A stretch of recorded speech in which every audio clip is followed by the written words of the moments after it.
And we're live. Excellent. We are starting our early version of Drinax Paris and Drinax this morning. A morning session rather than our normal afternoon or evening sessions. But we are all glad to get together and continue on through the treasure heist session of the treasure ship heist session of the game. I'm not sure if we'll finish this session today, but we will get a good chunk of it done. But without any further ado, we got our crew here, our intrepid crew minus Teledrift, who has not made it yet. He's asleep. Okay, we're playing earlier than we should. We almost didn't have a GM, so let's just keep going. So yeah, we have let's do our character introductions for those who are watching again. Let's start clockwise. James. Huh? Oh. What? I am playing my sociopathic character that has many names, and today I am Boris Goodenough, which is my alias for this job. There you go. Is that because he's good enough? Sure. All right, Betty. Yep, I am playing Hashna Asim, the captain of our crew, and for today's adventure, you can call me Nash. So Nash, that's right. That's right. Yeah, we all have aliases upon aliases in this adventure. Excellent. Rick? Yeah, I'm playing Tony Netta, theoretical physicist and engineer. And for this heist, I'm Johan. Johan. Excellent. And Betty. I'm sorry, Betty. Elisa. Hi, I'm Elisa, and today I will be playing Ev. I steal socks. I eat snacks. I generally do random things that make me feel better about myself and make me laugh. We'll see if everyone else shares that opinion of me once we're in the thick of it. Right now, during this heist, it looks like I picked the name Rachel. Let's see if my character remembers to stick with that. I see Betty be like, Rachel. She's like looking around with. Oh, yes, Rachel. We need Captain. Nash. just Nash. Captain, which? Oh, Captain. No. No. I mean, this iced tea is delicious. Yeah. All right, so we are deep in the repairs of the Martin II. Mm-hmm. You guys have gotten signed on to do the Martin II, and basically you spent like the first part of the week like tearing everything out that needs to be repaired. It's basically been your all's job, and checking and testing circuits that are still good and everything, making sure everything is okay to see what needs to be replaced for when the actual repair ship lands with the parts that you needed, the Imperial approved parts. Even though there's perfectly good parts on the starport that somebody's willing to sell for extremely insane profit, I'm sure. They are not Imperial Navy approved parts, so they're loath to use them and are willing to wait the extra week for the ship to get here with the parts. So you're tearing everything apart, testing all the circuits, making sure everything's ready for when that ship does come in. And I think we left off like Rick was going through all the engineering stuff with his character, Johan. Now Johan was checking all the stuff in engineering. He's pretty much taken over the engineering place again, as he does on the Harrier. But especially since there is no chief engineer on this ship, and the whole engineering crew died in the accident of the Martin II. So he's uncovering how everything is going. The steward, James, has jumped on as a steward, which is a great role on the ship because they're everywhere, and has found out about how the ship is on the vault, the actual treasure vault on the ship is on a space and time lock, whereas the ship has to be in such place at such time for it to open.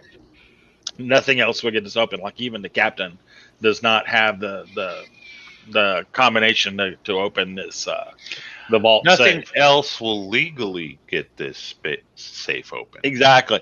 So yeah, you fed this information to the crew, and I'm sure Nash is trying to work something out.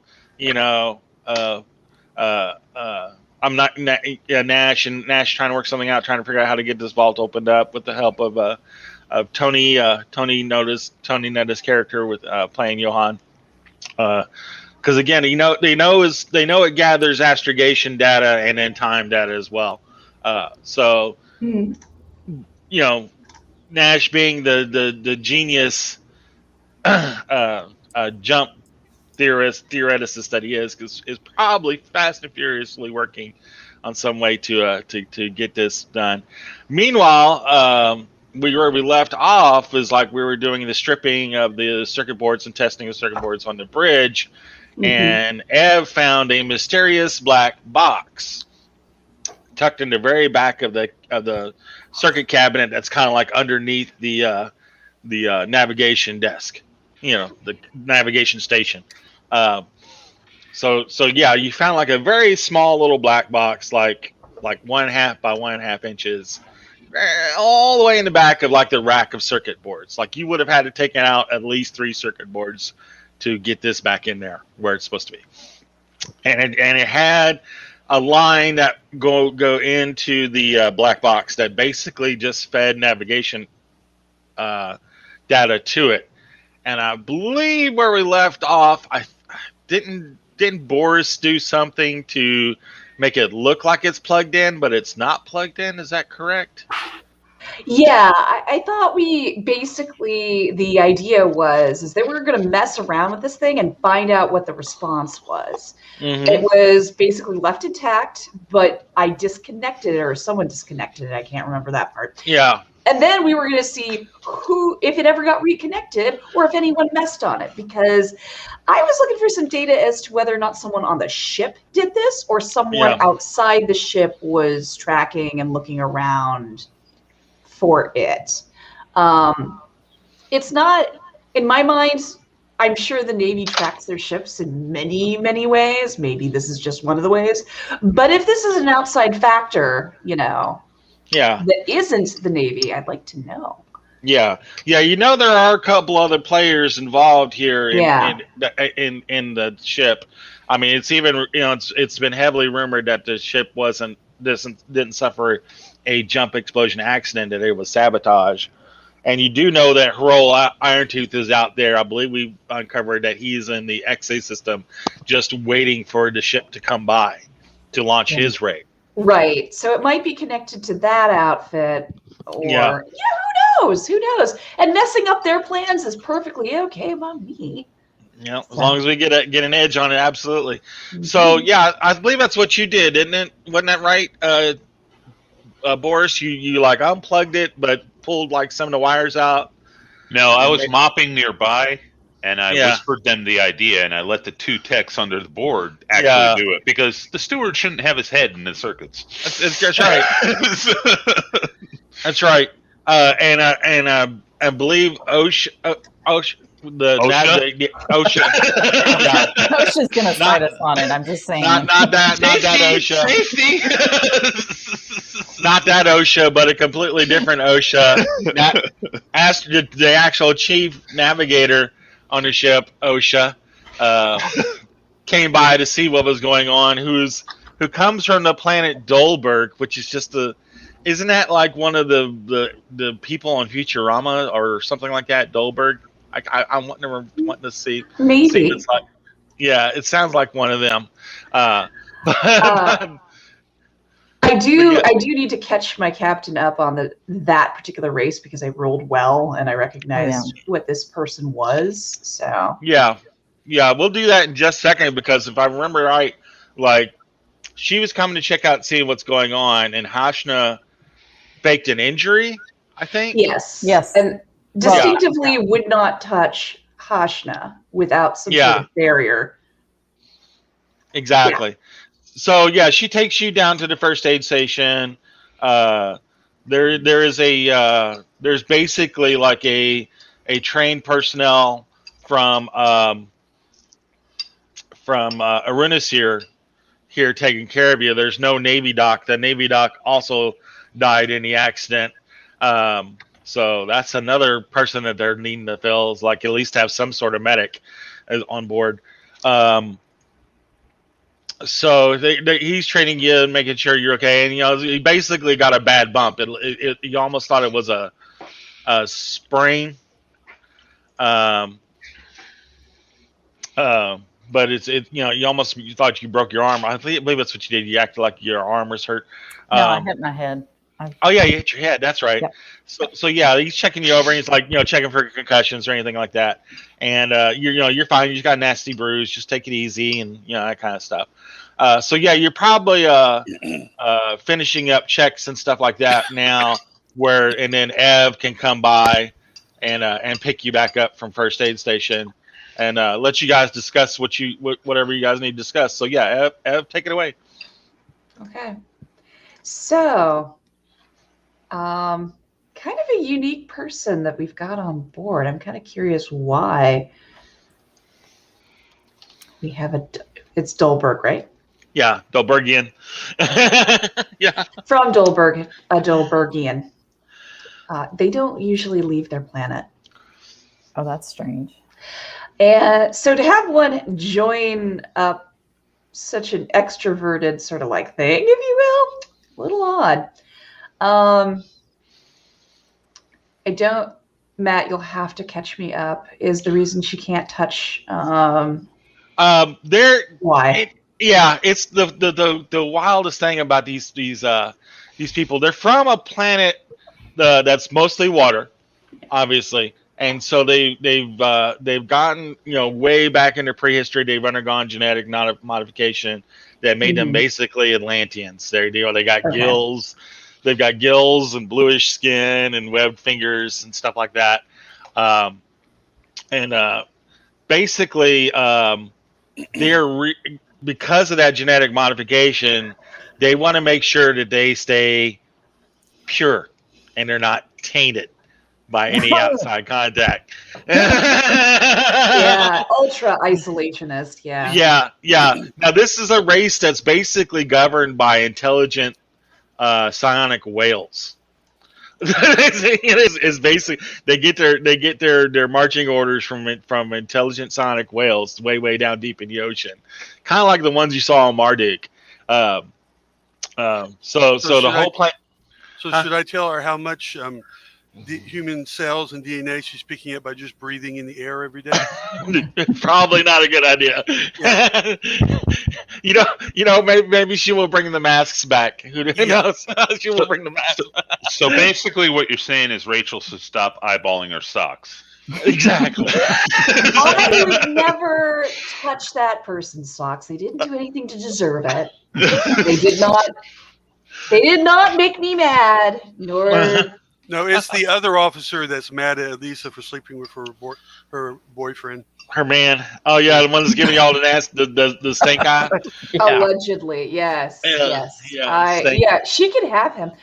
Well, she's not aware of that. She likes him. It's one of those Hallmark things. He's like, yeah. It's like a whole Three's Company episode. Yeah. Yeah, I need to lead it like he's all yours. No, good luck when his wife finds out. I mean, I'm just going to float that out there. Yeah. And working the comms is Dolly Parton. Welcome to Christmas. Exactly. So this is Astrogator Osha. Yeah, yeah. She comes from like a genetically pure race and stuff like that, and yeah, they do avoid contact with people and stuff like that. She's a lab created mutant. She's not genetically pure. In their mind, they're It's genetically perspective. for all perspective. They've been genetically pure for thousands of years. They've been this line and no other line. They haven't not let out. They don't breed with outsiders or anything like that from their planet. Her being on the ship is odd in itself. It's like she might be the only Dolbergian in the Imperial Navy. She very well might be. How do you spot a Dolbergian spy? She's off. She's off Pretty world. much, yeah. Exactly. So I basically this is what I tell Hashna, and I continue. It's a little odd. The touching thing, I'm not sure about, other than the fact that it could be one of her weird, like, keep separate holdovers, or maybe she is toxic to the touch. I don't know. They do modify themselves pretty extensively. Yeah. Okay, so I shouldn't dump her in the hallway. All right. I would avoid it. Nah. So this is what you get when you cross a human with a cane toad. Got it. Potentially, yeah. But it is Yeah. strange. She is off world. We'll have to keep an eye on her. Yeah. Yeah, I mean, it seems like too obvious a tell for one of the other outfits, but you never know. I mean, she's got the uniform and all, and what's her rank? I didn't catch her rank. What's her rank? She is good. Very good question. I would think she's like lieutenant. Okay, that's a very long con if it's a con. I'm just Yeah. gonna Yeah, say. she's been in the Navy for a while. Yeah, I mean, yeah, you Well, can not have too it. long if she's a lieutenant. Yeah, yeah, Hmm. yeah. She's been in long enough for it to be in a very convincing con. Yeah, if it is a con. So yeah, that could be an interesting. Since you do know about the Dolbergians, that could be an interesting conversation with the Astrogatia Osha. Between Ev and this person. I mean, yeah, no, you could absolutely use that as a as a talking point. We absolutely could sort of like sit down and coffee and turn it into that. I'm assuming you're cool with it going really horribly wrong. I mean, Makes the best games. Yeah, we've got a few weeks. We'll see how what plays out. Exactly. She could be on the ship for all the happy right reasons. She has an independent streak. She wanted to see the universe, or maybe something horrible happened to her family. She needs to get away. Or she's an ex-murderer and got exiled. I That's what know I'm nothing thinking. about that. I was never exiled. That's what I'm thinking. No, you were imprisoned. Yes. Imprisoned, about to be executed. Yeah. So yeah, it's much better. It's much better. Yes, by people I didn't like. Yeah. How's It that didn't Shetland pony high horse you're on? Hey, it's not like I never said I wasn't a murderer or minced words about my actions. I was really upfront that I was a murderer. Yeah. Not like she was in prison for jaywalking or anything. You know? Yeah. It was a horrible miscarriage of justice. I was in the right all the way. All the way. And I I'm know so surprised. and I know better to disagree with that. Exactly. So It's like weird hill to die on, but you are in fact dead now. So no. exactly. So we're on like the Wednesday of the repair work. So we've gone through our initial Monday a tour of the ship. We tore stuff apart Tuesday. We're in our actual Wednesday of the repair as far as the week goes of getting things ready on the ship. So we're still like taking out a lot of parts. Still testing a lot of components and stuff like that. So, now's the time to kind of find stuff, find further stuff out on the ship if you're wanting to. It's the perfect time for that kind of stuff. So I'm going to go around basically and ask everybody what they're doing, like for that, what their plans are for like that Wednesday and Thursday. So yeah, let's go with our steward, James, who's like our main heist kind of guy here. What are you looking at doing? Okay, so basically, I'm casing the ship Mm-hmm. and everything that I can about the vault. All Yeah. right. So, when there's no one else in visual or hearing, I'm opening cabinets, panels, whatever, just anything that I would need to know to spread to my team on, what we're up against. Any Okay. extras I can get, checking out the security system without setting off the security system, Yeah, that sort very of good. thing. All Very right. good. But while I'm within earshot and visibility of people, I'm chatting them up with either deception, persuade, or streetwise to get, pumping for information with giving nothing away and hiding myself. Got it. Fair enough. That sounds good. All right. Captain Hashna Nash, what are you doing? Yeah. So I'm assuming, because we have to be escorted anywhere we're working on electronics. Mhm. So as we go through the next couple of days, anywhere that I'm taken, I'm going to pay attention to the number of staffing, start trying to get the rhythm of the ship of when shift changes are, what hallways are less monitored, where any security cameras are located, things like that. Got it. All right. Rick, Johan, what are we doing? Continuing getting repairs done. I'm also requesting information on the vault for stuff like construction stuff because I want to my motive is to verify there's nothing on the development and construction of that vault that would have affected the engines causing the explosion. And secondarily, I want to examine the vault to make sure there is if it hasn't already been done, no damage to it from the explosion due to some type of quantum radiation or something. Mm-hmm. Any information Very I good. get, I'll discreetly transfer over to team members. Very, very good. And then Eb, I'm almost guessing what you're doing, but go ahead. She's working in the laundry, stealing socks. What is your guess? Yeah, well, that too, but what do you think? Where's all the Cheez-Its? Damn it!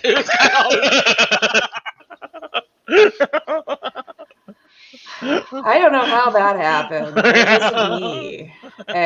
Allegedly stole socks and Cheez-Its. I'm just going to say that. Aboard ships like this, the mess hall is 24 hours. It's not about the food. It's the principle of it. Exactly. You just, yeah. It's a whole hoarding philosophy. I know. It's about me taking things in a specific fashion, less about the actual having the thing. I probably need to get that looked at, but I'm not gonna. Oh well. So I do want to keep tabs on the mysterious box that we found, the black box. The what's it doing here box, just to see if anyone reconnects it anytime in the near future. Got it. Very, very, very, very cool. Okay. I also, our Dolbergian, obviously has good things going on with Hash. Yeah. I don't want to step on my toes, but I'll be nice enough. I'll be pleasant enough. Keep tabs just in case. You never know. Go. All right. So I want to go with things in order of priority, sort of. the big thing is again the vault. Um, and the two big things are the vault and the black box. Actually, it's like what's going on with those two. Um, so let's take on the vault first with Nash, and basically you're gathering what information you can from the computers and stuff down there, and engineering the view function computers that are still down there, engineering to try to figure out what happened with the accident, I guess, and how it ties into the vault You and keep stuff like saying that. Nash. I'm sorry, Johan. Sorry. Okay, that's fine. I didn't know for sure. It's hard. It's hard for me to keep all the aliases straight. I got your real name, your player name, and then your alias. I'm sorry. So Johan, so yeah, you're checking out about how the navigation computer, because yeah, it does have a feed into the vault. How that works, and the whole jump drive gathering astrogation data does that, and you're having to work kind of hand in glove with like Captain Torsa and stuff like that to get clearances and stuff, and going, hey, I need to look at this, I need to look at this, and then that, and basically, find a way to get into the vault and check the vault itself, like you said, to check, make sure everything's okay. Basically, the only people that really ever go down to the vault level is the Space Marines. The captain really never goes down there. There's no need for him to go down there. Uh, so by one of that, unless you have a reason to be even on the cargo level where the vault is, you're not there. But yeah, you definitely have a legitimate a reason to check on things and stuff like that. So I guess I want to go with like a persuade or profession to try Diplomat? to talk. Diplomat. Yeah. Yeah, I could see it. I could see a diplomat. Hey, I had to work Yeah. for nobles all the time. There you go. There you go. Yeah, and his family is the captain's family is noble. So yeah, that makes sense. Okay, 13.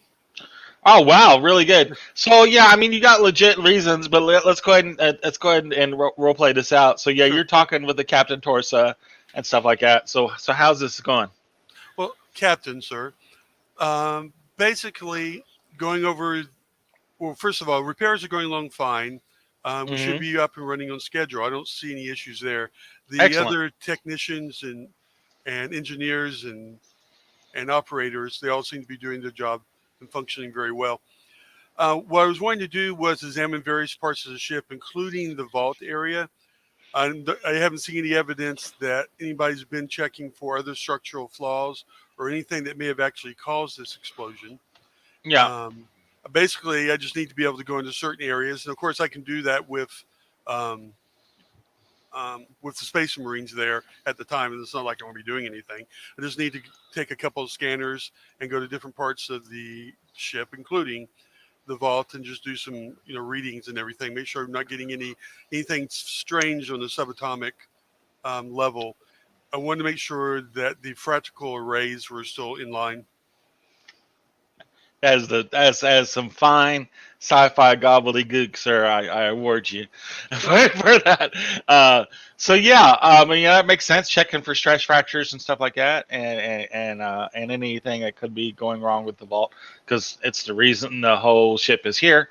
Other than the diplomat kind of job that it has. So he's looking at. He goes, yes.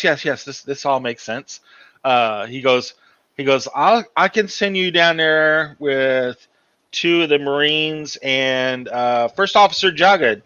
They can go down there with you and help you make sure everything is okay down there. That would be fine. Okay. Just let me know when you need to get that done, and we'll go. We'll make it so. Okay, I can be ready in a couple hours, so whenever it's good for your schedule. Excellent. So yeah, all right. So you're doing that. That sounds good. We've got that initial part set and ready to go. Um, so we get into about the lunchtime area of the Wednesday. You're planning to go like after lunch, go down there after lunch and check on things. That's gonna be like your afternoon, evening part of the shift is checking the cargo bay. In the But meantime, I'm going to other parts of the ship and doing other readings. yeah, that makes complete sense. Make me your, I guess, engineering roll says you're checking things out. 8. 8. That's a routine success. All right, so yeah, it's not great, but it's not. Well, I'm not expecting to find anything. Yeah, you've made it. Yeah, you made it. All right, so I mean, you're sifting through all the data, basically, of what you can from how the nav. What was I rolling for right then? I thought I was just rolling to wander around the ship. Okay, running around the ship and stuff like that. Part of my cover. I'm not really concerned about structure and stuff like that. Yeah, I mean, you're basically going and checking stuff off on the checklist. Yeah, this needs to be repaired. We need to send a team here on this, and blah blah blah blah blah. So yeah, that routine part of that is done. But I think you're also wanting to look at the data from like the navigational computer, right? So do we want to do like an astrogation, or do we want to do another engineering? How do we want to do this? That would probably be astrogation. Yeah. All right. That would be education along with it. Exactly right. Wow, good. 12. 12. That's where we're needing a serious roll, which is great. So you're going through the navigation computer, how it ties into engineering and stuff like that, and gathers all the information from the sensor array and feeds it into the jump drive and stuff like that. And you're seeing like all the different commands and codes and stuff like that are time stamped, and who did what and stuff like that. Everybody has to log in at the station to do anything. It's a lot like those nurses stations and stuff at the hospital. They got a key in before they clickety clack anything on the keyboard. So yeah, green back there. yeah, clickety clack.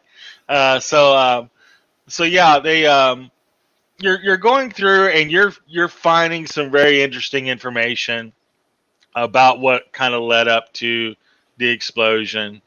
It looks like someone with that 12. That's a very good roll.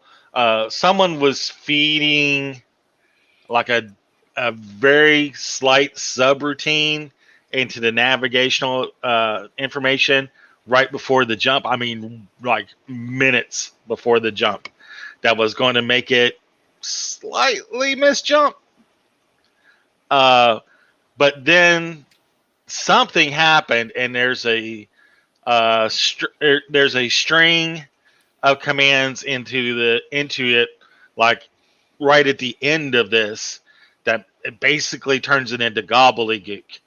And you're, with your vast knowledge of how jump drives work and and all that stuff, and you're looking at that and you're like, oh yeah, this right here could have caused the explosion. Whether it was intentional or not, you don't know. It keyed in like some sort of command that opened up the hydrogen chamber early, by accident. It turned off all the safeties, and again, from it this looks like you're not sure what how this happened, but it did. It turned off the controls for the hydrogen safeties and fed it into the engine a little too soon, and microsecond too soon, and it caused the explosion. And so again, you don't know whether that part was accident or intentional, but you damn well know like this slight navigational adjustment, like minutes before the jump, that is completely out of line. It's like that should have been fed into the computer way before, and it did receive like its actual commands like hours before. Okay. And then, all like I said, just minutes before the jump, somebody came in here and did something, and then it's like, no, we're literally like, no, we're gonna change this to jump here, and then oh no, blah, blah, blah, blah, blah, boom. Can I tell where the command came from? What terminal? What area? It was on the engineering deck. Yeah, in engineering. Yeah, like it wasn't on the bridge. It wasn't from the bridge. Yeah, it was not from bridge. It was literally right there in engineering. Like you're pulling a power, like what what drives and stuff you can salvage and like keying through them, and that's how you find it. It's basically how it's found. And each. I don't want to say there's not like an internet on board the ship, but each system is almost like a closed system. They have to request access to get to each system. So yeah. This happened right here at this station on the engineering deck. Where it's basically where the station where the navigational computer on the bridge ties in to the jump drive and tells it what to do. So was that terminal actually destroyed in the explosion?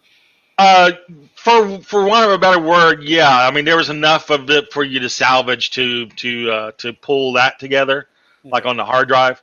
So yeah, or like that version of a black box or what have you. Yeah. You were able to pull apart that information, and that took you the better part of like that day to get that ready. Like you've been eyeing that like Monday and Tuesday, and like Wednesday you can get to it, and you're like and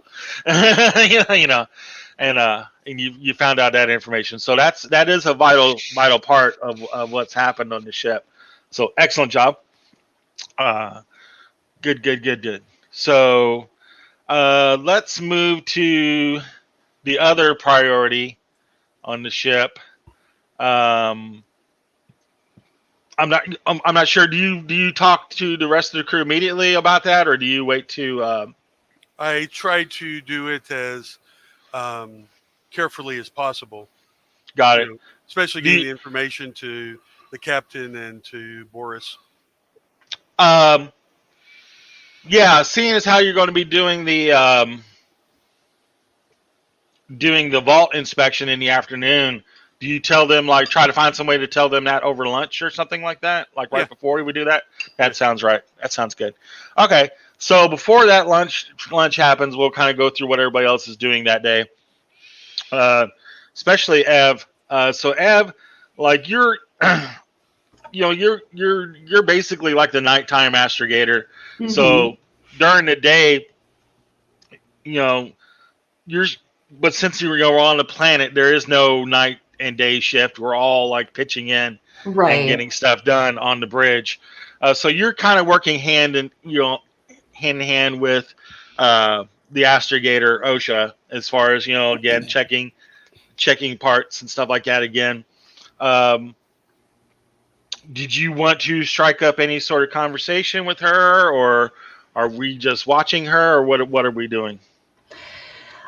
So I'm obviously not stealing anything from her. Let's just get that up front. And I do want to chat her up. I want to be pleasant, friendly.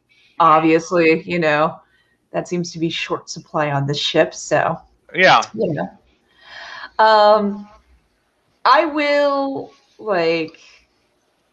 throw out there very casually, hey, how'd you end up signing up for this? You seem like you came through this sort of positioning, through less than straight ahead means. I certainly wasn't from a family that had a history of enlisting. So are you letting her know that you know about her race, that you've maybe been to her planet, stuff like that, blah, blah, blah, blah?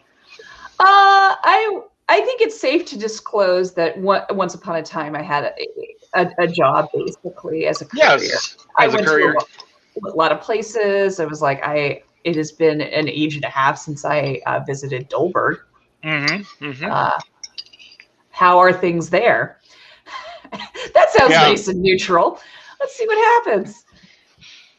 Oh, you're from Tennessee? I've been through there. How is that going down? Yeah, exactly. That's basically what you're doing.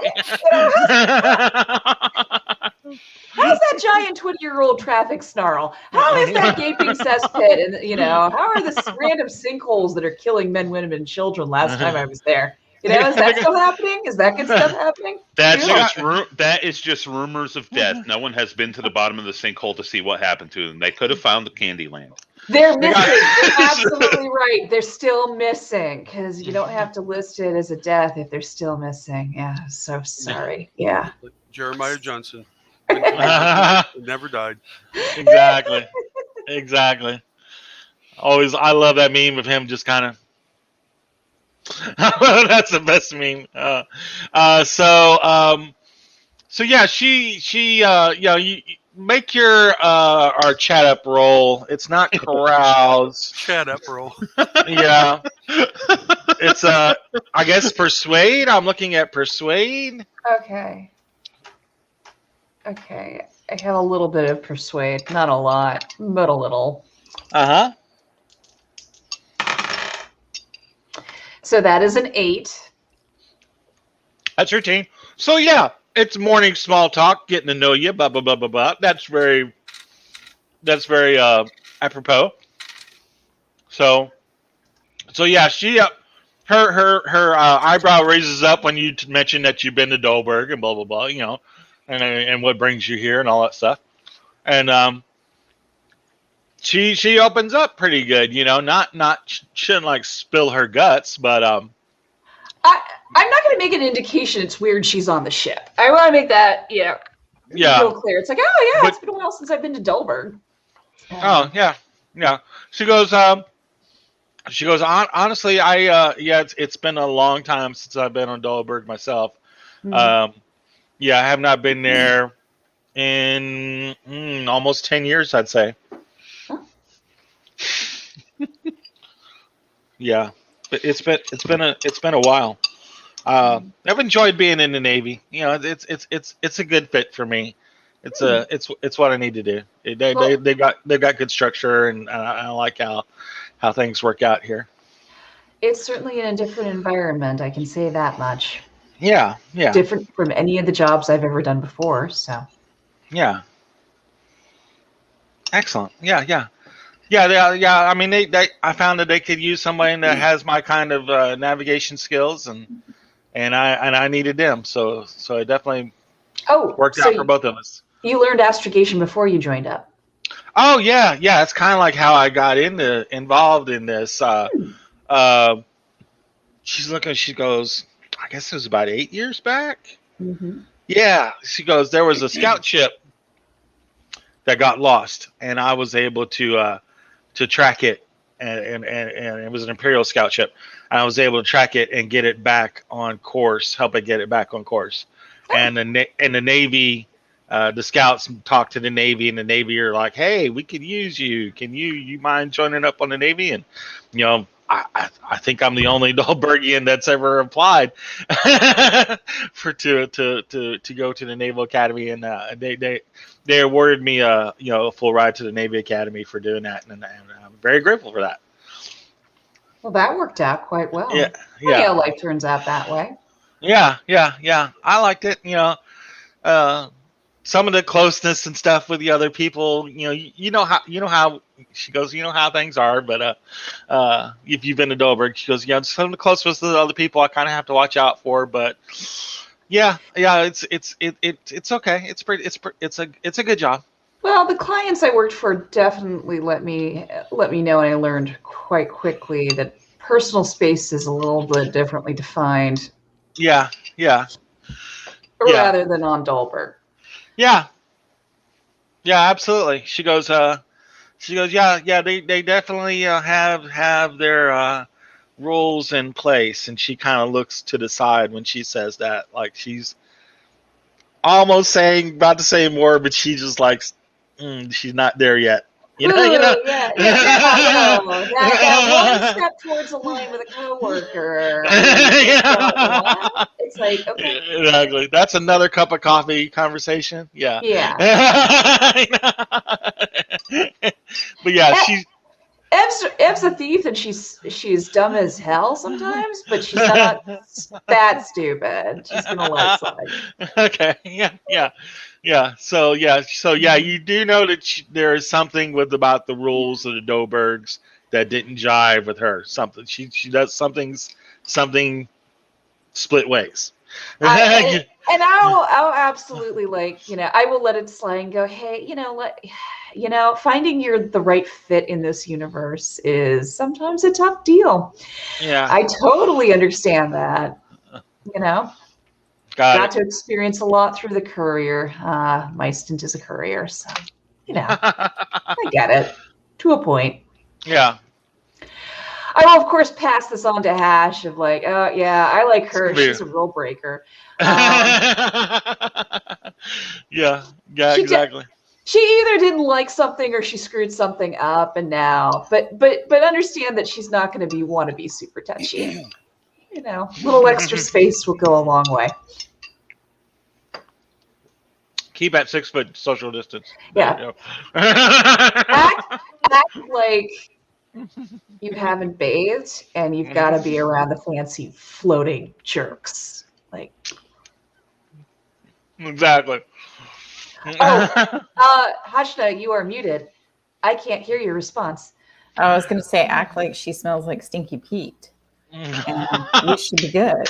That too, yeah. You got it. You got it. No. Yeah. Stay in the back seat. Stay in the back seat. But nice. So yeah.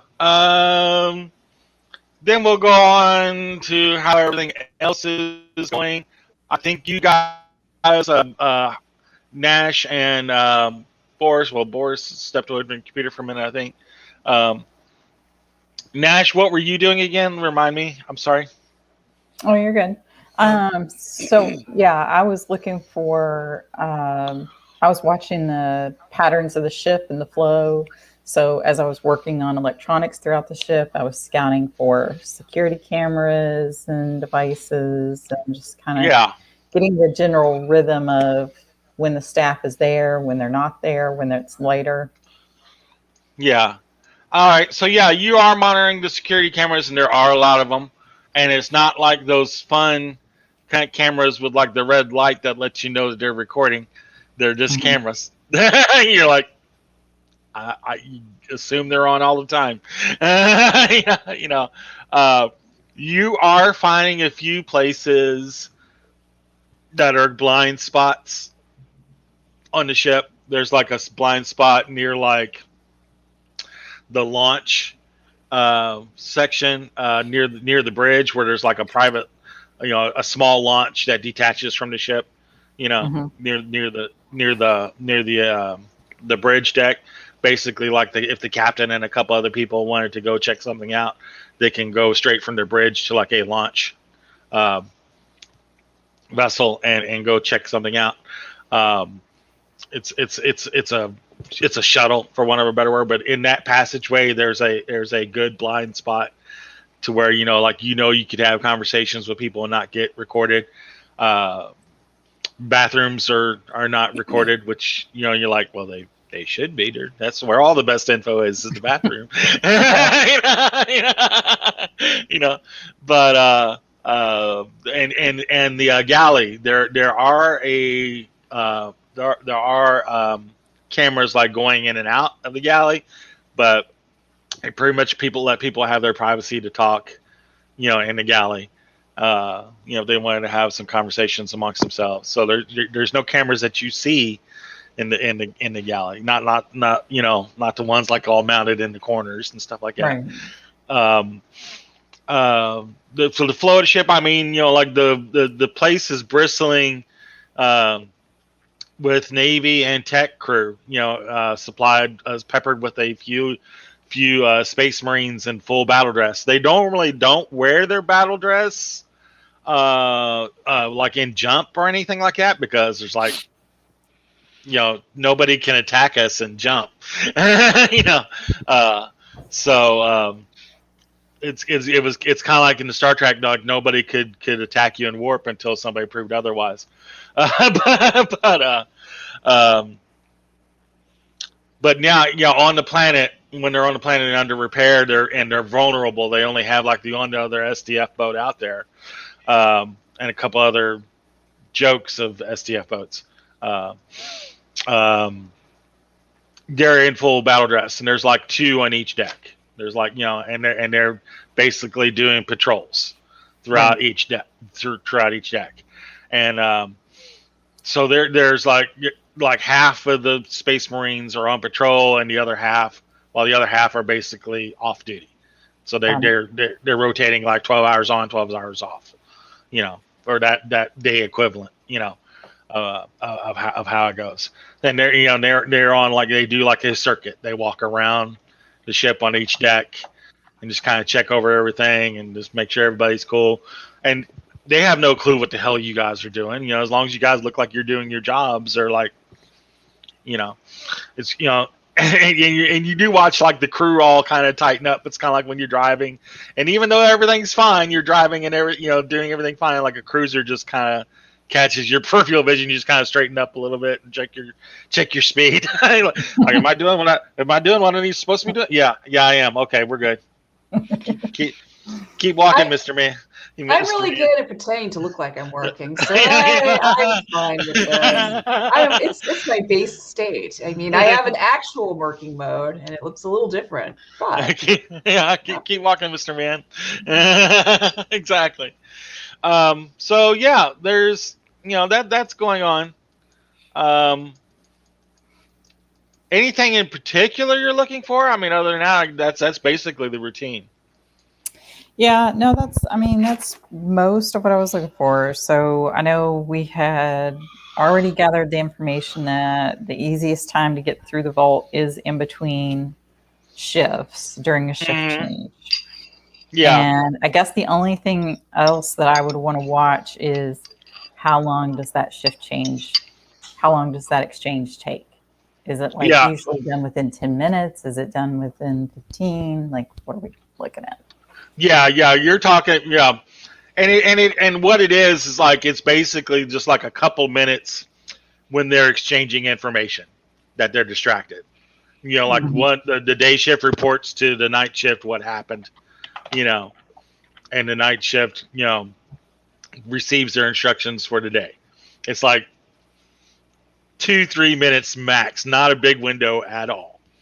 It's basically just that relay of information between the day and the night shift, where they're like standing in a stairwell or something like that, or something like that, and there's like the 4 of them in a group talking, and they're focused on each other for like that 2 or 3 minutes.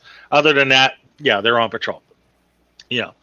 Of course they have their breaks and stuff like that, like everybody does. But yeah, other than that, that's the window, that you see coming. Okay. And then it is like the one window. It's like mega tight. You got like a couple minutes. It's like, you want to do that Obi-Wan distract him in the hallway thing while you go down. That's the time. But there's, you're estimating that, and you're looking, it's like, well, that's not near enough time to get down to the cargo bay and do something in that same amount of time and get back. You would have to be down there until the next change, and then try to sneak back. That's basically how it goes. But our good friend Rick, Tony, aka Johan, is going to get a front row view of the cargo deck here in a little bit, so he'll be able to let you know what's up. I believe you made friends with like one of the Marines, didn't you? I did, yeah. I've got Lieutenant Elan on speed dial. There you go. That's who it was. Yeah. She is the chatty one on the ship as far as the Marines go. Yeah, and she basically is like one of the 2 Marines that operates that's on the lift. Like if you need to go from the bridge deck to any other deck or something like that, she's like one of the 2 Marines that are in the lift with you, and at least during the day shift, So yeah, she was it Jen Laurel? Is that who it was? I don't know. I'm trying to find the name. I don't think I I wrote think it that was one Jen. down. I was Jen Laurel. Yeah, JenLaral. That's the one I've got on my sheet. Um, she's a popular person amongst the Marine crew, I guess. The social person. She's the one person that at least says, "Hey, how you doing?" Stuff like that. What you got for lunch there? Blah blah blah blah blah. That kind of stuff. Yeah. That kind of person. You know who I'm talking about. I think I know what you're talking about. I think yeah. So I'll make sure I'll make sure Wednesday after work, after my shift's over, I'm gonna go find like a candy shop Yeah. and yeah, I'll slip her some candy the next day. I'm like, oh, you got to try this. This is so fantastic. I found this out on the port. Holy cow. It is amazing. I have never had candy this good. I mean, it's like sweet, but it's a little spicy and it burns so good. Like the fireball of candy. Mhm. Nice. I like Yeah. it. Yeah. All right. So, yeah. Granted that the planet has basically 1950s, 60s technology native, that should be fun. Could come up with a pack of Chesterfields. Who knows? Is this candy? I don't think this is candy. Why do you have to light the candy? You have to put the candy on fire? Are you sure this is like what they're supposed to eat?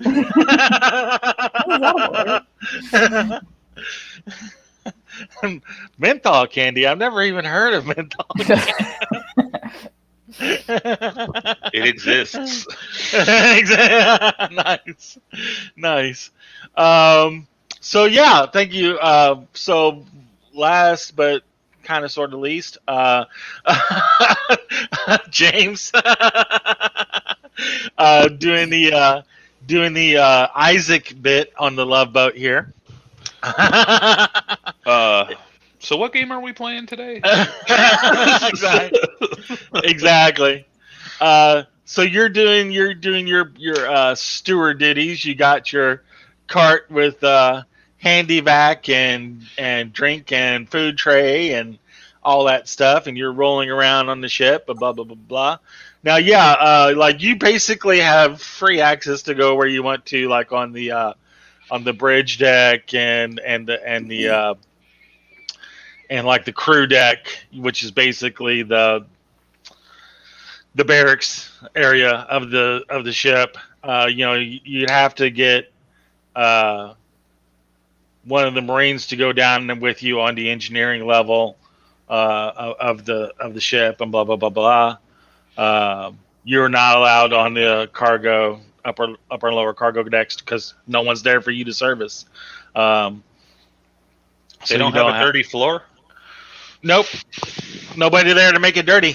So have you cleaned the fresher of the Marines barracks? Have you cleaned the fresher of the Marines barracks? Now that needs to be done. But again, that's on the crew deck. So yeah. So you do get to see that, but yeah, what are you doing with your drink tray and your drink tray / trash tray? Well, like I said, when I don't have anybody in sight or whatever, I'm checking out security level on the ship and so forth. I am very familiar with security systems. Mm-hmm.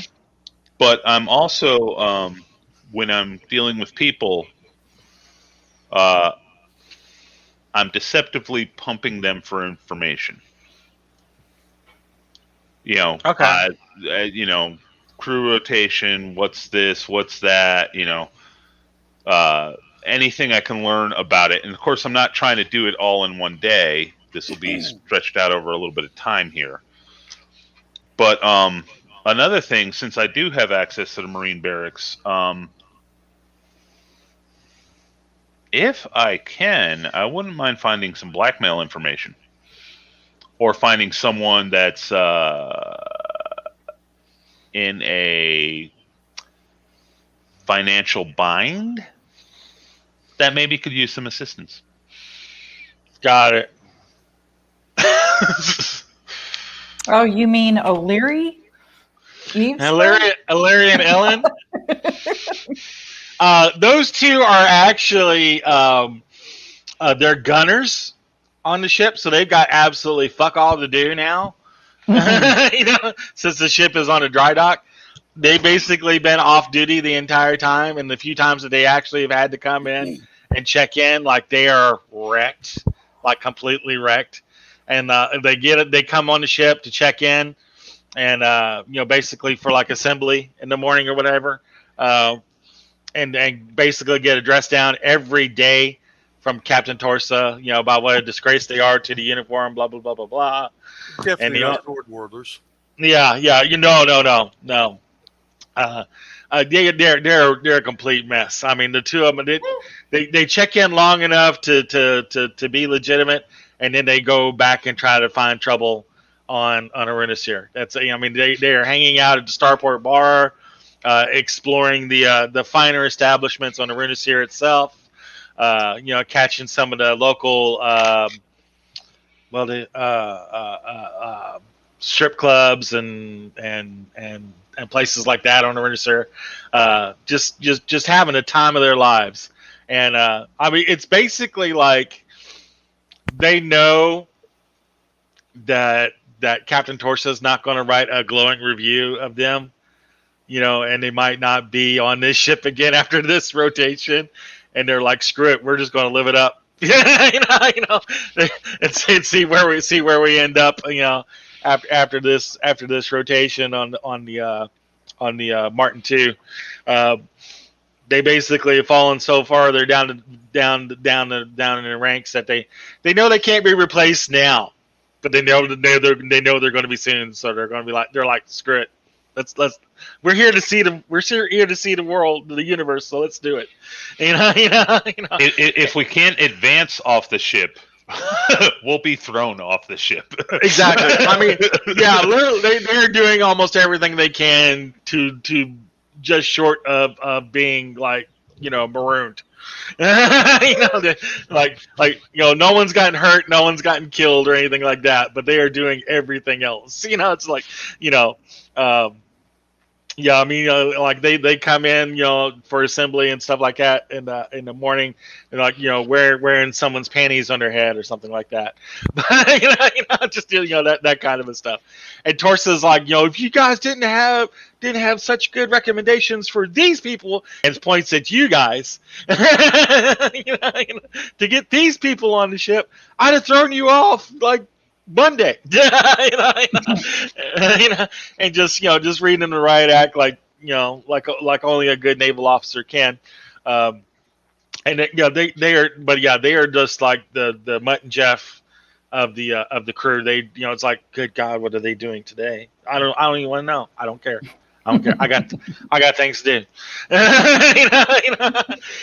So yeah, you never see them on the ship. They're always gone, getting in trouble on the planet. I think you made friends with the second officer, didn't you? The Commander Mari, the one who was a big Honor Harrington fan. Yeah, wasn't that right? I think that was her, wasn't it? Yeah, I'm just looking for her name in my notes, and I probably don't have it because I'm good like that. Yeah, you don't have your shit together like Betty does. I'm telling you, she's on task. She has names and dates and everything. I have dates. That's where it stops. Yeah. So yeah, you probably she's the big Honor Harrington fan. You've exchanged books with her and stuff like that, and done some small talk with her. And you basically catch up with her and stuff in the galley because she's usually too busy, doing her job on the bridge to have time for small talk with you. You do know that from just doing like general small talk. Yeah, you want to do like persuade or how are you wanting to play this? Persuade's fine. Yeah.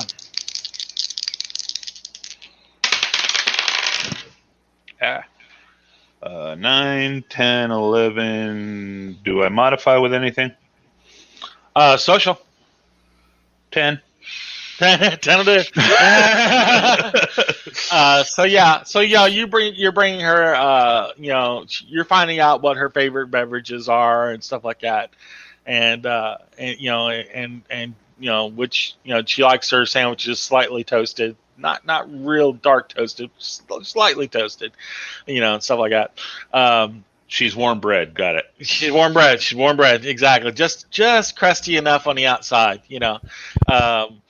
So yeah, you're talking with her and you're finding out. She does fancy herself to be like an Honor Harrington. She does the right the thing all the time. No matter what. She if the book says to do it, we're going to do it, unless it's for the greater good. Kind of deal. You get that feeling from her right off the bat. That's cool because when I shift the conversation to talking about the crew, yeah, she can tell me which ones don't live up to the standard. Yeah, exactly. So exactly. Your people. Yeah. Well, yeah. I mean, you definitely find that she doesn't have a very high opinion of the purser Vaughn, who's basically like the other gopher, the Navy gopher on the ship. She doesn't have a very high opinion of him. He is always asking people for money, that kind of a thing. He never seems to have his pay goes right out the window. He's always asking to borrow money and stuff like that from other people in the crew. She doesn't like that. You find out that she absolutely loathes pirates. So you're like, oh, that's just awkward now. What do you mean? I'm a privateer. Exactly. Citizen Navy, here we come. Yeah. And she really doesn't have a good opinion of I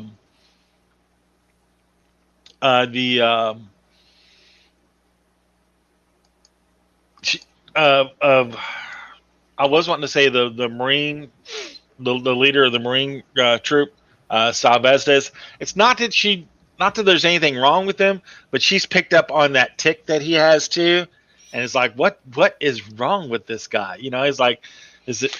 Oh, that's because of his bad cyber implant job. You mentioned you tell her that? No. I'm saying that in my head. Mm-hmm. No. But in theory, the GM can hear my thoughts. Yeah, exactly. So she's always like, yeah, he's got that tick. Something's, it's like something's not right with him. So it's nothing. It's nothing. She put her finger on. She's like, I just don't like him. And then of course there's launch pilot Henshaw, who flies the launch. That's basically his only job. Is her only job? Sorry, on the ship is to fly the shuttle. Miss Sourpuss. I remember her from last week. Yeah. The Who could forget a face like that a mother would go, wait a minute. She's the next person I'm going to be taking stuff from. I'm just saying. She's got some pretty socks. She's got some nice socks. That's all I'm saying. Feel it. I can feel it deep inside. I don't know why, but she's next. Who's taking all my Cheetos? Damn it. Super weird. I don't know. Rats. Surely the ship has space rats. Space rats, yes. That's Space threat. Taking your allotment of Cheetos and no one else's.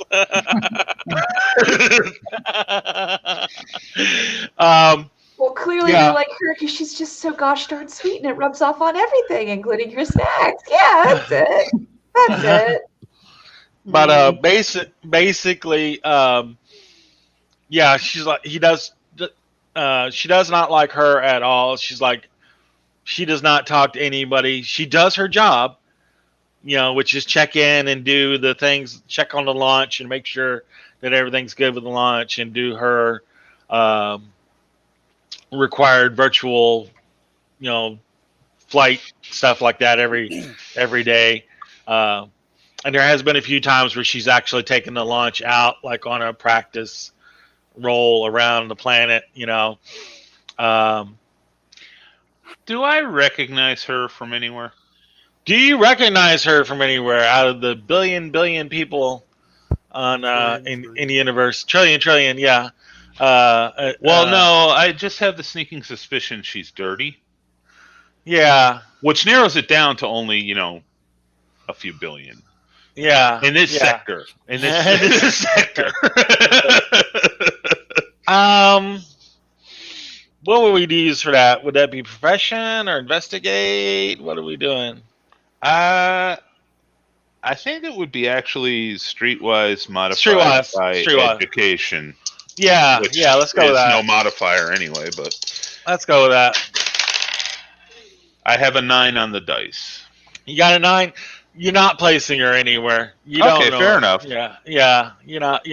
It's a better than routine check, but it's it didn't make that level of effect.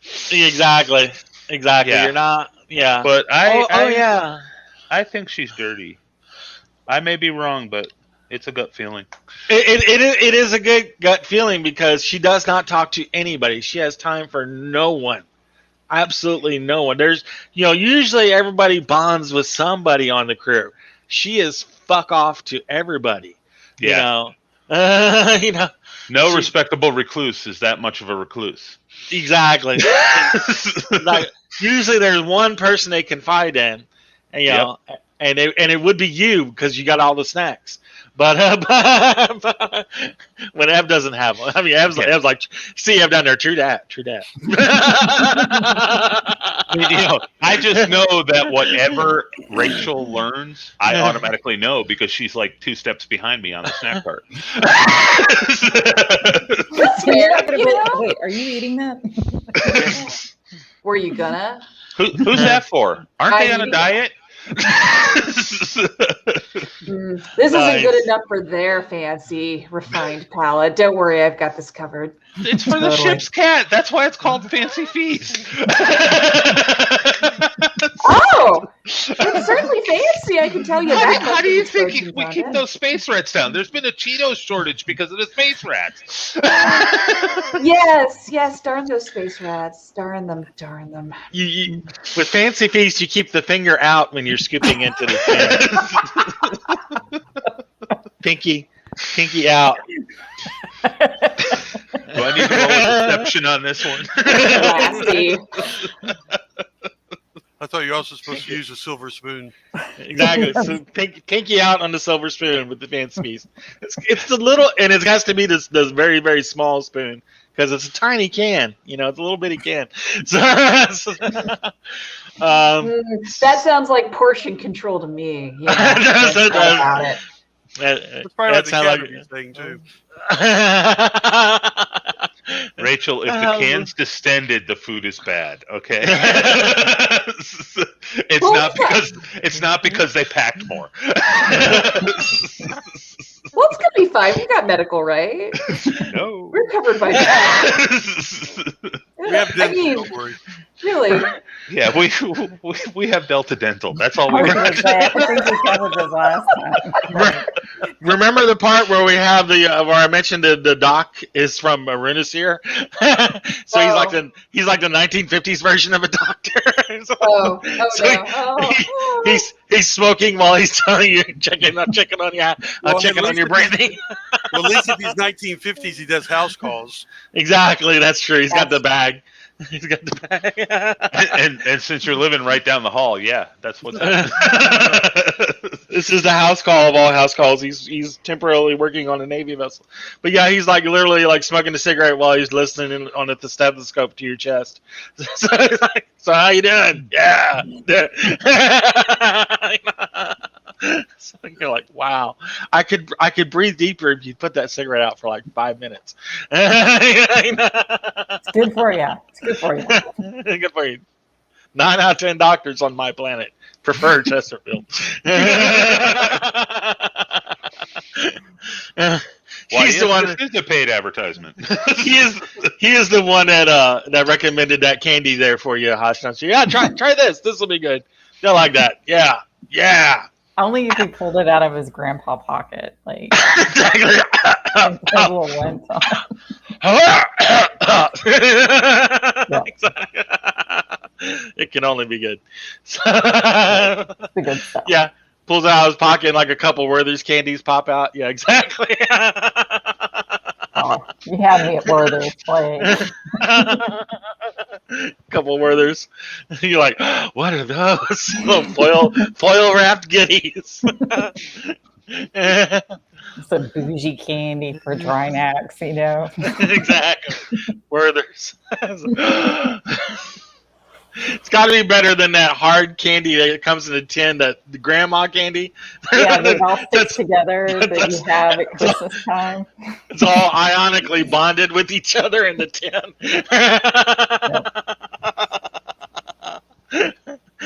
You throw out the tin and it's like still in the same chunk size as the tin. When you get under, I forget which colored ones though. Some of the colored ones are like really good. I think it was like the purple one that had like the liquidy center. Wasn't there like a purple one? There was like a really dark purple one. My grandmother used to have these all the time. My grandma had it too. It was awesome. It was like, there was like a dark purple candy with like a liquid kind of center. That was my favorite out of the grandma candy. I was always fishing for those. Now, our tins or fans and viewers are going to be looking out for this stuff now. You know? I know, right? I have to find the name of it. Like, I wonder if I can. I don't even know who candy. makes it anymore. I don't even know if you could find it. That'd be awesome. When we're doing the that's all the information we basically have found today. During the Wednesday morning shift, and then everybody gets together for lunch in the galley, and basically, we got Boris down there with the other people in the galley, serving up the finest of Powdered eggs.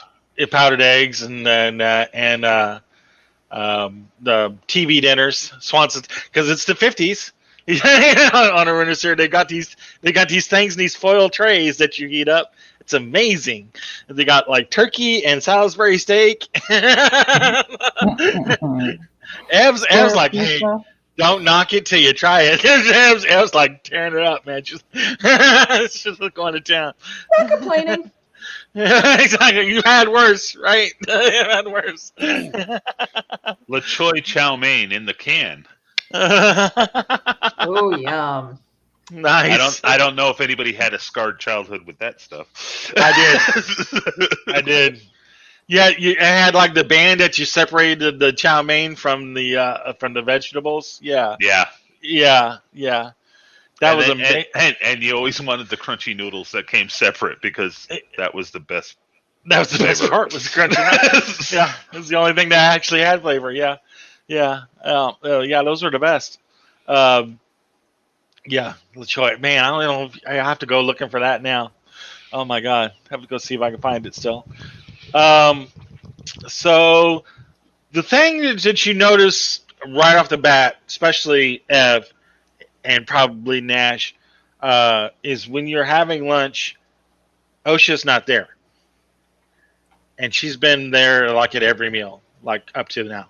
Like, Monday breakfast, Monday lunch, Monday dinner, Tuesday breakfast, Tuesday lunch, Tuesday dinner. She's always been there. Wednesday breakfast, she was there. Lunch, she is not there. Oh, that's strange. Yeah. You want to go check up on her? Yeah, I think so. I mean, this isn't like her, and Mm-mm. she would seem to be pretty routine. Yeah, very much so. As a matter of fact, part of the convo that we had was about how much she liked the quote unquote structure around this place. Yeah. Yeah. Let's go check it out. This seems a little weird. Yeah. Okay. Um. We So can yeah, we can grab her a something to eat on the way. That's nice. exactly. You got Yeah. like the I'm making sure it's pre-packaged so we don't have to touch it. Right. No. Oh, absolutely, absolutely. So, let's see. What do we want to do? Yeah, she left her homeworld because they weren't clean enough and too touchy-feely. Exactly. Not clean enough for her homeworld. That's bad. You're like, wow. Yeah, exactly. That's whole next level there. So yeah, do we want to do investigate? What do we want to do here? Streetwise, I'm gonna go with We can do. investigate. You Let's can do Streetwise? investigate until we. Let's do investigate to figure out where she is first, Okay. Right. That's easy enough. Okay. or where she's not. I guess would be more the thing. Okay, I actually do have an investigate skill. Let's see what I get. I don't even know where she's at. That's like a 3. You're like, who do we check in with here? You use That's like a your 13. nice. There we go. So yeah, you go to like the duty officer on the bridge. You know, it's like where's Astrogator? You know the routine. You know how this goes. You were a scout.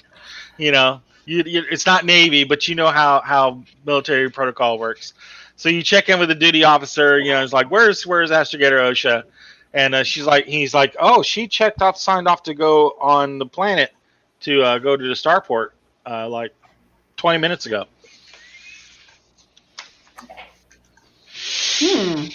Oh, okay. That's weird. She didn't say anything to us about it going. Did she happen to say the purpose of her trip? Well, everybody has like some downtime kind of a thing to when you're on planet shore leave, I guess. Everybody's requested that from time to time, and we know that Illyria and Ilian, that's basically they're on permanent shore leave. At least while they're on Arendis here. But yeah, she requested basically like her turn at shore leave for like the rest of the day.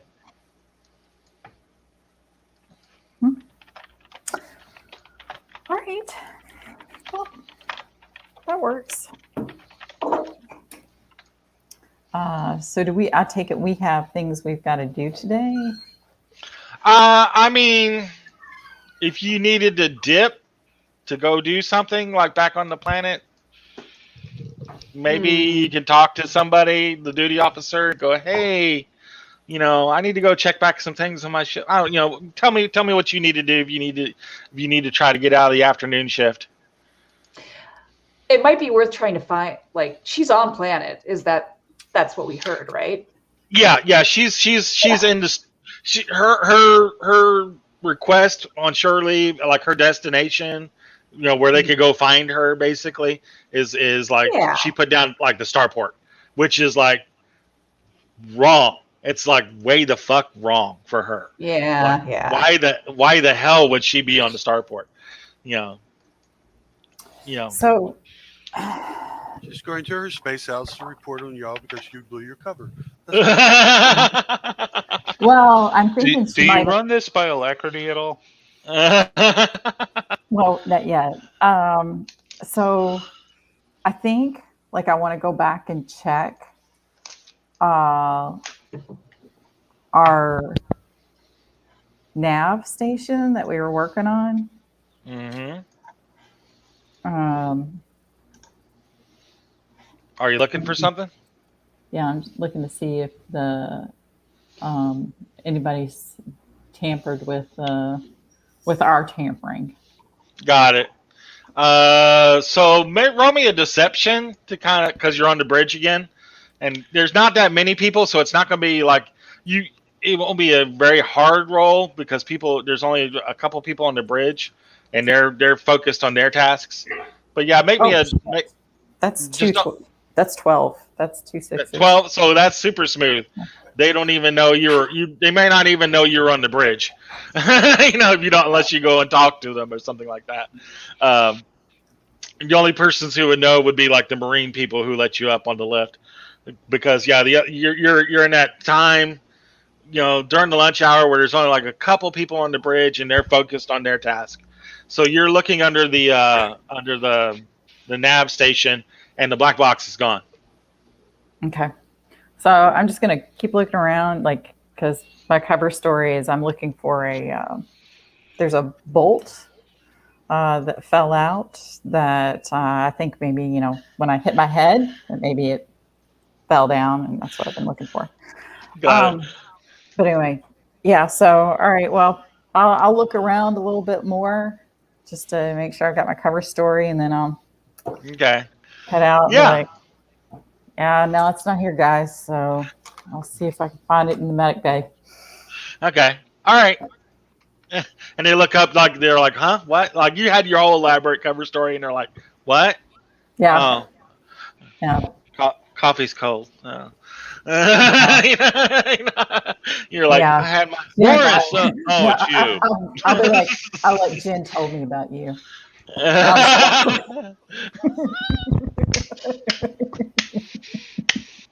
I'm just walking away. He's automatically nervous. He's like, what did Jen say? Jen's automatically become like the Marine / HR of the ship. But everybody's more nervous about what Jen thinks than the captain. The lift operator. The lift guard. Everybody's more nervous about what Jen thinks of them. Nice. It's great when those NPCs can just take that kind of a shining role for a second. Yeah. I just love the fact that they're going to get on the lift, see Jen, and go, she's going to go, what floor? And they're going to go, are we good? Are we good? Did I do something? I thought I had my antiperspirant on today. I just want to make sure. You just kind of stir the pot and just let it simmer.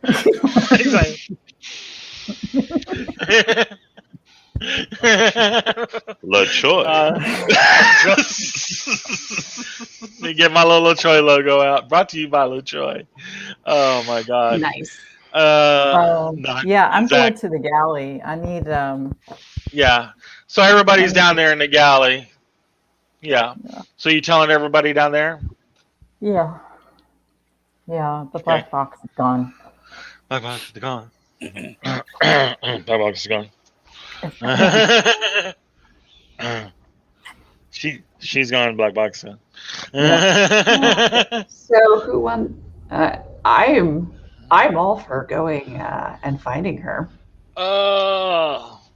I need to stretch my legs a little bit on the pad. Yeah, right. Yeah. Start for it. Yeah. Yeah. I think I don't know if little Cleo's got. Little Cleo's basically out at the end of the ramp. He's the one that's checking in people on and off the ship. He's not the duty officer on the ship, but he's like down at the end of the ramp on the pad, clearing everybody on and off. I make the suggestion start at the Hopeful Wanderer.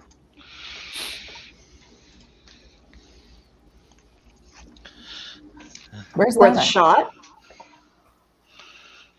Yeah, that's one of the is the Far Trader out there? Is that right? Yeah, Yes. that's right. Dumar ship. Oh, you think? Dumar ship. All right. Yeah. So, don't you have special access to Dumar's ship? got special access to something. I don't know if it's a ship. You definitely had access to something.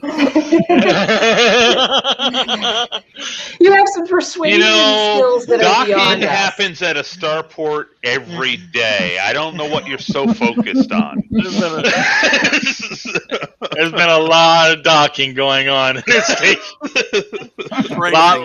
A lot of in and out. A lot of in and out of the docking on this station. That's all I'm saying. That's the life of people who work starships at Starport. Exactly. A lot of in, a lot of out. Just saying. So yeah, who's going after who? What's our story? Well, first, once we get off the ship or whatever, I assume you're going as well. Well, not necessarily, but I'm saying that's why I say who's going and all right, hold on. Whoever goes off the ship, get in contact with Teledrift. See if we got any scans showing her heading there. Oh man, good job using our PC/NPC. Our sleepy head. Yeah. Yeah, our sleeping scientist. There we go.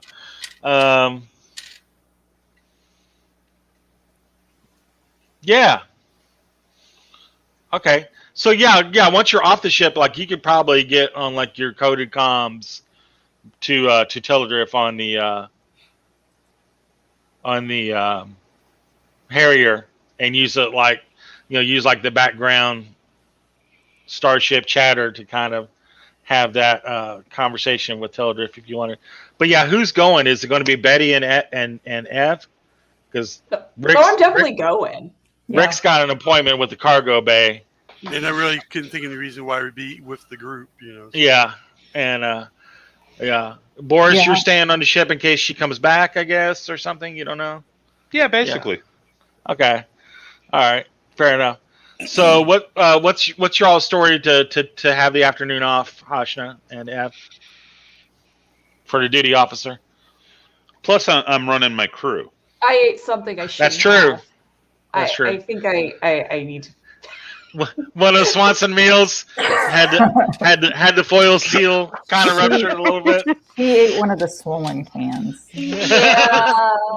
Fancy feast isn't round. It's flat on top and bottom. I need some time to sort of sort myself out. I'm not going to be able. Yeah. Well, I am able. You just don't really want me to be.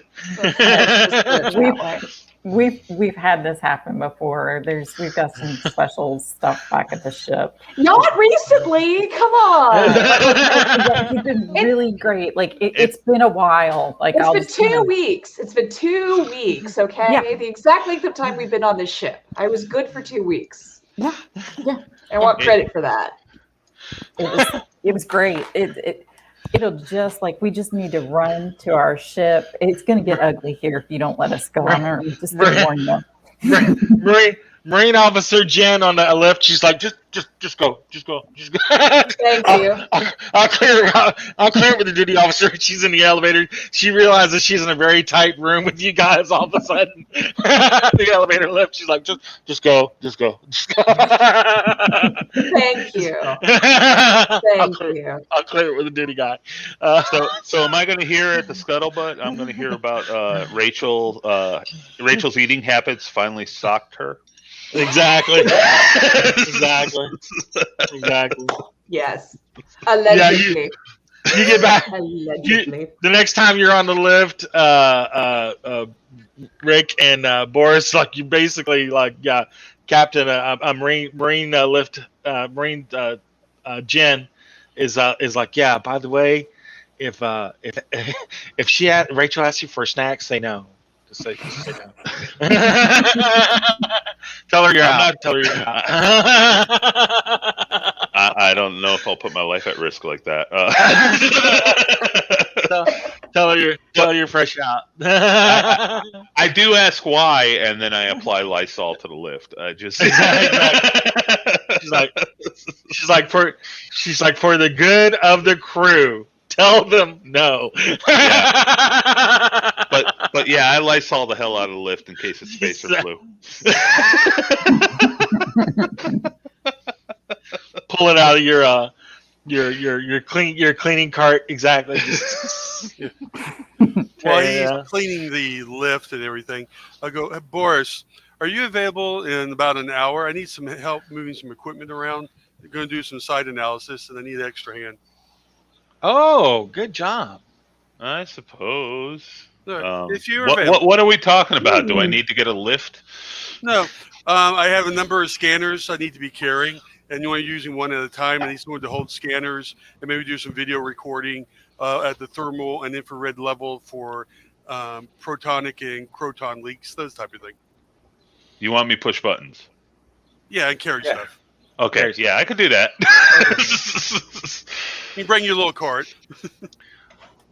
Good enough. Which one, the food or the cleaning? Well, just any cart's fine if you don't want to carry everything in your hands. Got it. Oh, gotcha. All right, that much. All right. So we're no. What it's gonna be a better cliffhanger. Let's do the cargo bay. Let's do the cargo bay. So yeah, you, Johan and Boris, are going down to the cargo bay. You got permission from the captain. You got like a writ, basically on actual paper, because we're on Everest here. It's like somebody's written something on paper, and you're like, "Holy crap!" And from the captain to check things over on the cargo bay, specifically where the vault is. So, like, two of the Marines and the second officer is going to be with you in the cargo bay, just because. Yeah. But it's a huge cargo bay, and you'll be Okay. looking over a lot of different stuff. All Excuse me. So you guys are going down the lift, of course, with lift officer Jen, and she's like, "So how?" She's like, "So how was lunch?" Kind of stuff. Lunch was good. Yeah. I heard something didn't agree with Ev with Rachel. She had to go. Are you guys okay? Yeah. We're doing fine. Okay. I turn with my rebreather mask. Yeah, I'm fine. Yeah, I'm fine. I'm not getting spaces flu. Ain't gonna happen. Nice. So yeah, they take you down to the cargo bay. Let me go ahead and pull up the map of that. So that is on the first, the upper cargo deck is the vault.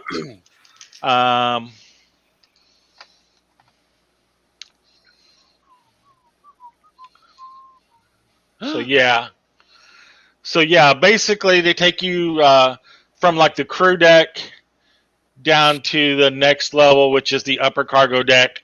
And then, like, in between the cargo deck and the upper cargo deck and the lower cargo deck is the engineering deck. It's kind of stuck in towards the aft between the decks, kind of like how you see there. But they take you down the lift. If you see, like here, we're like number 5, but that's where the lift is. Okay. It goes all the way down. So they take you out there. There is like a stateroom kind of area there at the lift. It's kind of like a T-junction there that you see. Yeah.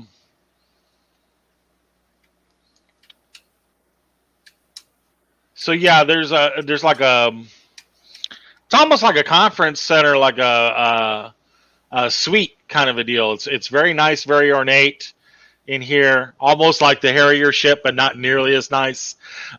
You guys have got better fittings, but it's definitely a good place to meet with people from on a planet without taking them through the entire ship. Exactly. You can it's kind of like Fort Knox. Like, you can see the vault from here. And if you wanted to take VIPs and stuff on a tour of the ship, you can stay here in this beautiful stateroom and point down the hallway and go, see, there's the vault. But don't go near it. So yeah, that's basically what it is. So you're on it's got the long narrow passageway that goes down to like the vault itself, but then there's corridors. There's like irises on either side there that lead to the other parts of the cargo bay that surround the vault. But yeah, basically what they're going to do is do like a clockwork walk around with you of the cargo bay, and you guys will start on like as you're coming down the hallway, you'll go on your left, walk around the cargo bay, check things out. Walk around the vault, check the outside of the vault. Okay. Come back in on the right side door, and then you'll have a chance to actually look at the vault door at the end. Okay. Let me know when you want me to get started. Oh no, go ahead. Do what you got to do, brother. As we get down there, meet up with the second officer and the Marines. I say, of course, y'all know Boris, our purser. I needed an extra hand for carrying around the different scanners and stuff. Before we get started, I asked 2 Space Marines, can I do a quick scan overview? I wanted to check across the spectrum to see if you have any residual radiation or anything. You probably don't. Okay. Wanted to make sure. So it'd be 11 if they finding anything strange, which I don't expect to find anything strange. Let's bring that plot back into the game. Okay. Let's make one of the Marines the commander salvicist, which makes sense. He would want to know what if you guys are down here, he'd want to be in on it. Sure. So when you're doing your scan, you're definitely checking. What was your roll again? The roll was 11. 11. So that's good. That's that's an effect of 3. So you're checking them over, and you're making it look like it's radiation scans. 13, sorry. Okay, well it's even better. Check effect of 5. So you're checking them over, making it look like it's a radiation sweep, but you're definitely seeing that there is a problem with like his chip slot in his neck. Okay. It's definitely causing him a problem. He needs to have that looked at. Like it's even as like just a fellow person to another person's like you need to get that looked at. It's like it's causing synapses to fire in his brain that shouldn't fire. Later on in a private situation, I'll mention to him that I have degree in cybernetics also if he wants me to assist. Oh yeah, that's a good idea. Yeah. But basically here's my plan. We are actually going to go about every 20, 30 feet, do a number of different scans across different spectrums, checking for everything and meanwhile, and I told him this, we're actually recording the area using our visual scanner on infrared and ultraviolet and a few other things, detecting for stress points in the frame of the ship, and also trying to determine if anything's coming out of the vault. So letting me know it's being recorded and everything. Got it. All right. Very great. Very good. Okay. If there's anything plot-wise you want me to do, I can roll to see if I get any strange readings or anything. But if you want to, otherwise, we're going to just keep going around. And I'm doing real checks. But I am also looking around for anything unusual. And in fact, I asked the captain of the guard, have y'all noticed any strange scientific type phenomena, anything that seemed out of the ordinary? With this explosion and everything, I want to make sure there wasn't like a gravitational flux or anything like that. Oh, he was like, define strange, but then you defined it. He's like, I can't. And he does that tick. He's like, I can't think of anything like that. And then First Officer Jagad's like, no, I mean, we had the accident, of course, that was pretty horrific in itself. Okay. But I can't, nothing else I can think of. Yeah. Okay. Make me a, no, it's not roll. Basically, Purser Vaughn is swinging by, carrying some other boxes and crates and stuff through. And he as you guys are loading up into the lift and stuff like that, and he's coming by and he goes, "Hey, you guys going down to the cargo bay?" Yeah. He goes, I got to bring some of these boxes down with you. I'm gonna head down with you. Is that?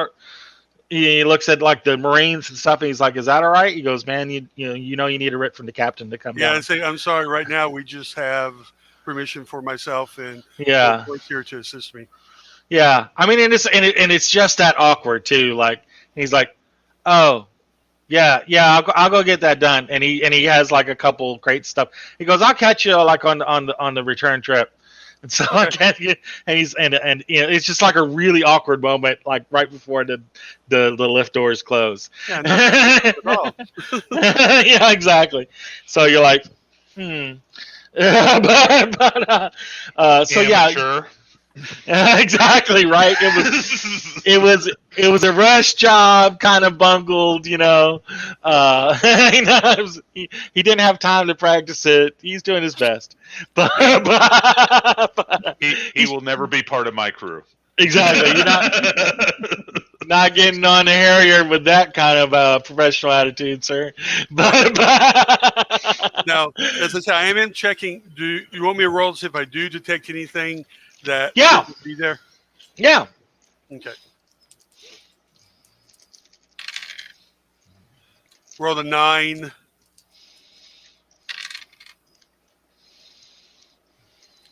Give me like 14, 4 rolls. 4 rolls, 14, yeah. Okay. 15.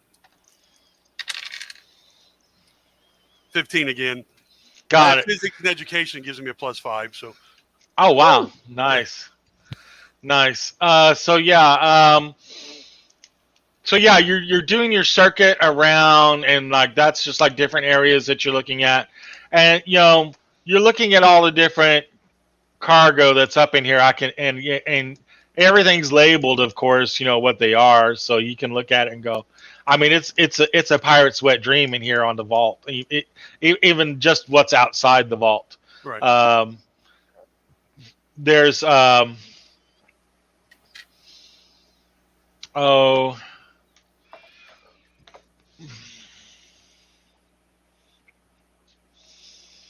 there's all kinds of beautiful like high tech goods. Everything it has like the imperial seal and stuff on it. Different high tech goods, different spices and stuff like that.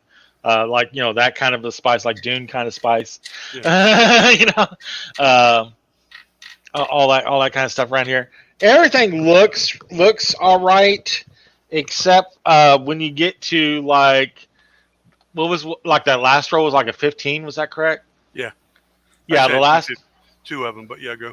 Yeah, like one of the 15 rolls, and it normally would be nothing, but you like one of the crates is like on its side on a stack of crates, but these were all tied down. There's how this got loose, you don't know. Mm-hmm. You're like, how in the hell am I getting any readings off? Did this end up on the floor? Like radiation or anything like that? Yeah. No radiation readings, no scans of any kind of life or anything. Energy readings, thermal. No energy readings, no, nothing like that. It's whatever's in the crate is pretty inert, So I turned to the second officer. Is that Craig supposed to be like that? It looks like they should be tied down still, shouldn't they? Yeah, he goes, that's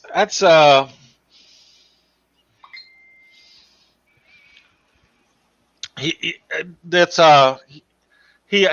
looks at she looks at the crate and he's like, you don't What's supposed to be in those crates? Yeah, and he's like looking at these crates and he says, these are all supposed to be like different high tech parts and stuff like that, very high end stuff that's stupid expensive.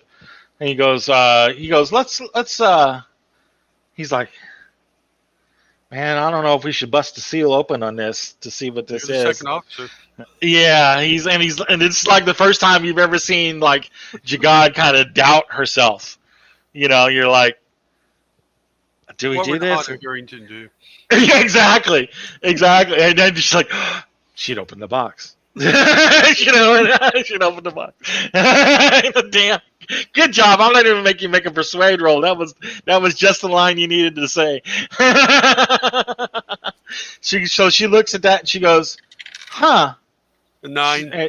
Yeah, exactly. With the line, that basically made the roll like a 12. But so you're looking. She's looking at the crate. You're looking at the crate, and there's the Imperial seal on it, right? And she's looking at it, and she's getting ready to have like to cut the seal on the crate. And then she goes to cut the seal, and she's like, "Well, that's odd," And she cuts the seal, and it's like a seal on top of a seal. It's like 2 stickers, She's like, there's a seal under here already, And she's like, "Looks like this has been opened already. This is strange." And somebody's put another seal on it, And she opens up. She's like, well, as before she opens it, she says that, "Let me do some additional scans." I Yeah. scan for any type of explosive, electronics, that type of thing. Yeah. Do you say that you're scanning for explosives and that type of thing? I'm doing a few more scans. Okay. 10. Got it. 10. Yeah, and from the outside of the case, you're not picking up anything. There's no power source or anything like that inside the thing. So if there's like a time clock or something like that, or some kind of sensor, you would pick up on that, but you're not. Well, my scanners have X-ray technology. I want to do a scan of the box. Okay, and inside the box is a small kind of like a tube, like when you do the X-ray scan. And at this point, like the Marines, they turned their cameras on their helmets. Like they didn't have their cameras on. Yeah. But yeah, when the second officer says that she's going to pop the seal, they turn the cameras on. On their headsets. I don't know. I'm just getting a bad feeling about this. Yeah. It's like she's like, this whole thing. When she looks at the seal, she's like, and she double checks with the Marines. She's like, "You got your cameras on?" They're like affirmative. And it's like it's direct feed to the database. I'll say, Boris, we may want to stand back just in case. I need no encouragement. Do y'all have a EOD type personnel aboard the ship? And Chavez looks around. He goes, I guess that's me. Yeah. I guess I'm it. That's I take the encouragement of the statement EOD, and I move further back with the cart between me and whatever the heck's going on. But it's like a long tube about 8 inside the case. From what you can tell from the X-ray scans, it's like a long tube about 18 inches wide, long, and about 4 inches around. Other than that, you're not really picking up anything else. Okay. Over the X-ray scans. I say, Captain, turning this over to y'all. This is obviously a security issue, so yeah. Look that back. Please proceed. So yeah, she pops open the case, and pops open the case, and the crate, and inside it's like a high-tech version of a UPS tube, mailing tube, like a map case or a scroll case, like a traveler version of that, and it has like all kinds of beautiful scroll work and stuff on it. It's very, very ornate. Has the Imperial seal on that, but it's the only thing that's in the case. And you're looking at it. It looks like a high tech, version of a scroll case that has like a thumbprint kind of a lock on it to open up the case. According to the ship's inventory, what was supposed to be in this case? High tech parts. I'm sorry. I mean, so you as second officer should have access to what full information in, because you and the captain wouldn't let anything on this ship that was going to cause a danger. No, yeah, absolutely. This should be a bunch of data wafers. Is what this should be. And she's like, this is all wrong. She's like pulling this. It's beautiful. I mean, it's like it would be like an ivory and gold encrusted map case. It's basically like the traveler version of it. It's the case itself is probably worth hundreds of thousands of credits, and it has like a thumbprint lock on it. Other than that, that's all that's in the case. Okay. And she's like I'm scared to touch it. I don't even know what the hell is that. That's what you got the Marines here for, right? Yeah. And she closes the case back up, and she goes, "We're going to take this back up to the captain and let him deal with it On a separate elevator ride." Yeah, a separate elevator ride. Oh, damn, that was good, Rick. That was very, very good. She goes, yeah. Let me. She and Salvestes are going to go up in the lift. They're going to leave one of the Marines with the other Marine with you. While they head up to the lift with lift officer Jen. But yeah, so the other Marine is going through the rest of the thing with you, because the captain needs to know about this right now. Yeah. So they go through the rest of the place with you, and you're not seeing anything that's like out of place or bad readings or anything on your sensors. You go out of there. He doesn't want to spend a whole lot of time with the vault. He's like, everything about the vault says go away. He's like waiting. You guys are getting up towards the vault, and he's like waiting for like lasers to come out and shoot you all. To pop out of the walls. Yeah. He's like, relax, you're not going to touch anything. Don't worry. No, he's like, okay. And he's like, he just keeps looking around, like his head is on a swivel. He's like, he's waiting for lasers to pop out of walls and fry all of you in the hallway, just for getting close to the vault door. So, Boris, are you getting good film of all this, or good video of all this? It was the red button I was supposed to push, right? We're good. There's things on the screen. They look really weird. When you're doing that across the full spectrum of visible and invisible light, also with detection pattern down to subatomic levels, so we should be able to get anything into it. Yeah, that's the setting you set this up on before I pushed the red button, right? Okay. Yeah. Nice. All right. So you finish your scans and you head back to the lift. Call back down, lift officer Jen. I was going to call. Okay. Yeah. You finished the scans of the vault area, the cargo vault, and you're calling the lift back down. And basically you're done. You're done. You're done checking the area. So lift officer Jen, she's like, "What? You guys are coming back on the lift, and like lift officer Jen has like you can tell on her face she's got like a million questions. She's just like, she's like, but she's not wanting to say anything in front of the other Marine because like something happened bad, and she's like, I got to follow the protocol, even though I'm like just dying to ask you everything. You just read it right on her face. She's like, "Oh, what happened? I don't know what happened. I want to know what happened." Because everybody's gone ape shit upstairs. So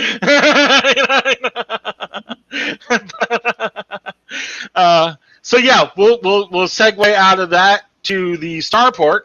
I just mentioned to her, I said, don't tell Rachel, but it's full of snacks. And she just like that. She just busts out. We'll segue out of that, like the doors closing, and she is busting out laughing. Like she is dying. It has absolutely 10,000-year-old Twinkies from the old Earth. Exactly. They're fine. They're still spongy. It's okay. They've just swollen to round. So you're not going to tell us what happened until we get back, huh? Okay. But yeah, we'll segue with her like busting out laughing as the doors close when you say that, and the lift going up. You hear the echoing of laughter. She just loses it.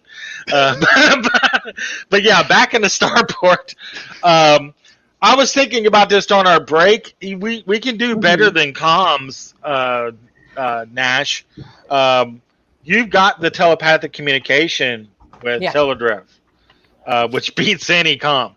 She's got like the telepathic. He's established that telepathic link with you in the on the prison planet. So, I wouldn't do that like on the ship, because it's an Imperial ship. Their sonic technology is fearsome. The sonic detecting, but on the starport, you'd be saying like once you got off the ship. You could go, hey, are you there? Kind of stuff like that in your head. Yeah. I'll wait until we get off the ship, and then. As a matter of fact, what are you and Ev doing as you're getting off ship? Like, obviously, you're coming off, and like are you changing out of your coveralls into civvies? Are you packing anything? What are we doing? I'm definitely changing. I want to get into civvy stuff because I don't want to stick out like a sore thumb exactly as much as. And I will be bringing a weapon just in case. What kind of weapon? I need to know. I've got something small and pew-pew on my sheet. Where is it? I do not have something small on my sheet. I have a rifle on my sheet. No, I don't have the rifle. I have like... I think you got like a Gauss pistol, don't you? Or... Yes, it's a Gauss pistol. There it is. Yeah. I've got a Gauss pistol, which is concealable if I understand correctly. No, that's the body pistol, but... oh, shoot. The Gauss pistol is like the Blade Runner pistol. It's a huge honking piece of hardware. Oh.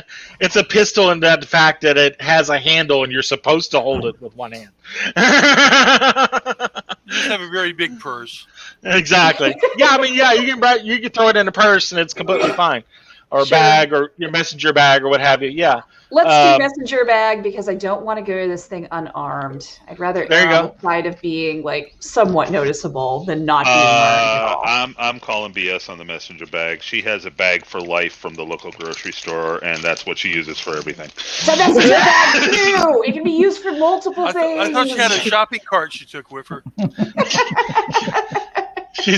She's got a white and green Publix bag, grocery bag, white green Publix bag. She carries the Publix. It's got like the body pistol and like a loaf of bread on top of the body pistol to hold the Gauss pistol, hide the Gauss pistol. Yeah, exactly. What's in the bag? Snacks. Well, I have a question for female characters. In 10,000 years in the future in Travel Universe, does female fashion actually have functional pockets on female clothing? On clothing. So. We should hope to God, right? Give you some fucking pockets. I mean, I think that's why most people in Travel Universe wear coveralls, so that they have pockets. Yeah. Everybody's equal finally because we're all wearing super baggy, stupid coveralls. But they'll leave a lot of imagination open as to what's underneath the coverall because they're all like stupid and baggy. So you're carrying that. The captain doesn't really have anything, so you're going down the ramp, and down at the bottom of the ramp is your buddy, Cleo. And he's doing his thing, like checking people on, checking people off. I mean, because there's more people than just you. We got you guys. We got Boris's crew that's unloading tons and stuff on and off the thing. They're basically like taking all the stuff that you guys are tearing out and disposing of it. On the starport. After it's all been, decontaminated and wiped, so it couldn't be used for anything else. Basically, it's being scrapped. So all that's happening. So he's down at the bottom of the ramp, little Cleo is, or she is, and she's got like the pad. She's like, "You guys checking out for today?" Just for this afternoon. We got to run back to the ship. I've left some stuff behind. Is Yeah. anybody? I'm going to kind of glance around. Is anybody around? I ate something I wasn't supposed to eat. I'm not feeling very good. You know how it goes. You threw some water on your face so it looks like you're sweating. Yeah. Yeah. You got that clammy sweat. I of course will be deadpan at Little Cleo because Little Cleo's been around on ship long enough, and we used to live, so she knows my snacking habits. Exactly. Yeah. So she's like, yeah, you need to get back and hit some of those. We need to set that back up for you. You've been slacking on the Martin 2 the past couple days. You haven't been keeping up with your reps. Oh, geez, thanks. Yes. Well, that's why you're sick. Slowly dying and rotting inside me. Perhaps that's why. Perhaps. She goes. That's probably why you're sick. You know, she's making all the small talk, and she's handing off like the pad for Captain Hashna to sign off on, that you guys are going off the ship. You know, you checked in. Like lift officer Jen has checked you guys off with the duty officer, but you're signing off down here at the ramp. That we've left. Blah blah blah blah blah blah. And underneath the pad, she's kind of holding something out there for you underneath the pad there, Captain Hashna. All right, so I'll take the pad and sign it, and there's a small little bulky item, like in an envelope, basically, underneath the pad. So basically, you hand back the pad, put the envelope in like in your coverall or whatever. Mm-hmm. It's about the size of like a pair of scissors or something like that. It's in like a package. So yeah, and how and when are you trying to communicate with Teledrift? So I am going to wait until Ev is talking to Little Cleo about weightlifting, and and I'm going to shake my head yes, and I'm going to communicate to Teledrift while they're doing it. Okay, so what are you asking? So he has the link with you. You don't have to roll anything. You basically just tell me what you're saying in your head, and we'll do the conversation. I'll NPC him. All right. So there's a Dolbergian that has left the ship, and it looks like she has taken some sort of black box that was illegal black box. So it was connected to the ship with her. Mm-hmm. Have you scouted anything? He goes, left about half an hour ago. Mm-hmm. That'd be about right. Yeah. I picked her up. I've been telepathically, skimming everybody coming on and off the ship, without, going full probe. I picked her up when she left the ship, specifically because her mind doesn't work like normal people's minds, average humans' minds.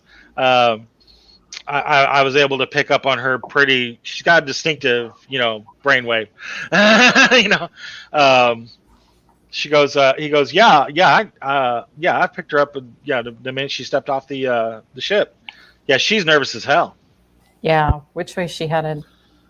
He goes, she's in the starport area. She's over. She goes, I can tell you where she's at right now. He's doing the scan. You hear him get that loading. Please wait while he's sending the scan out. All of a sudden I hear elevator music in my mind. I'm exactly. Like, you put me on hold. Oh, I figured it was the rainbow pinwheel that you get with Windows. Yeah. That's what the pupils of his eyes look like. Exactly. That's super unnoticeable. Yes. So while he's doing that, like you're feeling around in your pocket for what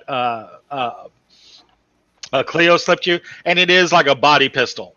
It's basically like the Traveler version of a Derringer. It's very, very small, very concealable weapon. But it's got a limited capability. I think it has like 5 shots, something like that. Without pouring into the rule book. but it basically treat it like the traveler version of a Derringer. It'll get you to where you can get to a better weapon. You don't want to go leading an assault with this thing. Got it. All right. Cool. Yeah, they're made to be concealable. A lot of them are made out of like either composite materials or something like that can't be picked up on scans. They're made to be covert. So and again, it's about the size of a. I was looking on my desk. I was like a pair of scissors. So yeah. You get the loading, please wait, and goes, oh yeah, I got her. She's in the starport in the hotel section. She's in like the left wing. Let me give me a minute while I pull up the map. She's in room 224, second level, 224. Yeah. Okay. She's with somebody. There's somebody in the room with her. Oh boy. It's either going to be really, really awkward or, yeah, she is part of an inside job. Let's see. Let's see what happens. All right. So, I'm excited. You open the door and there's O'Leary. What?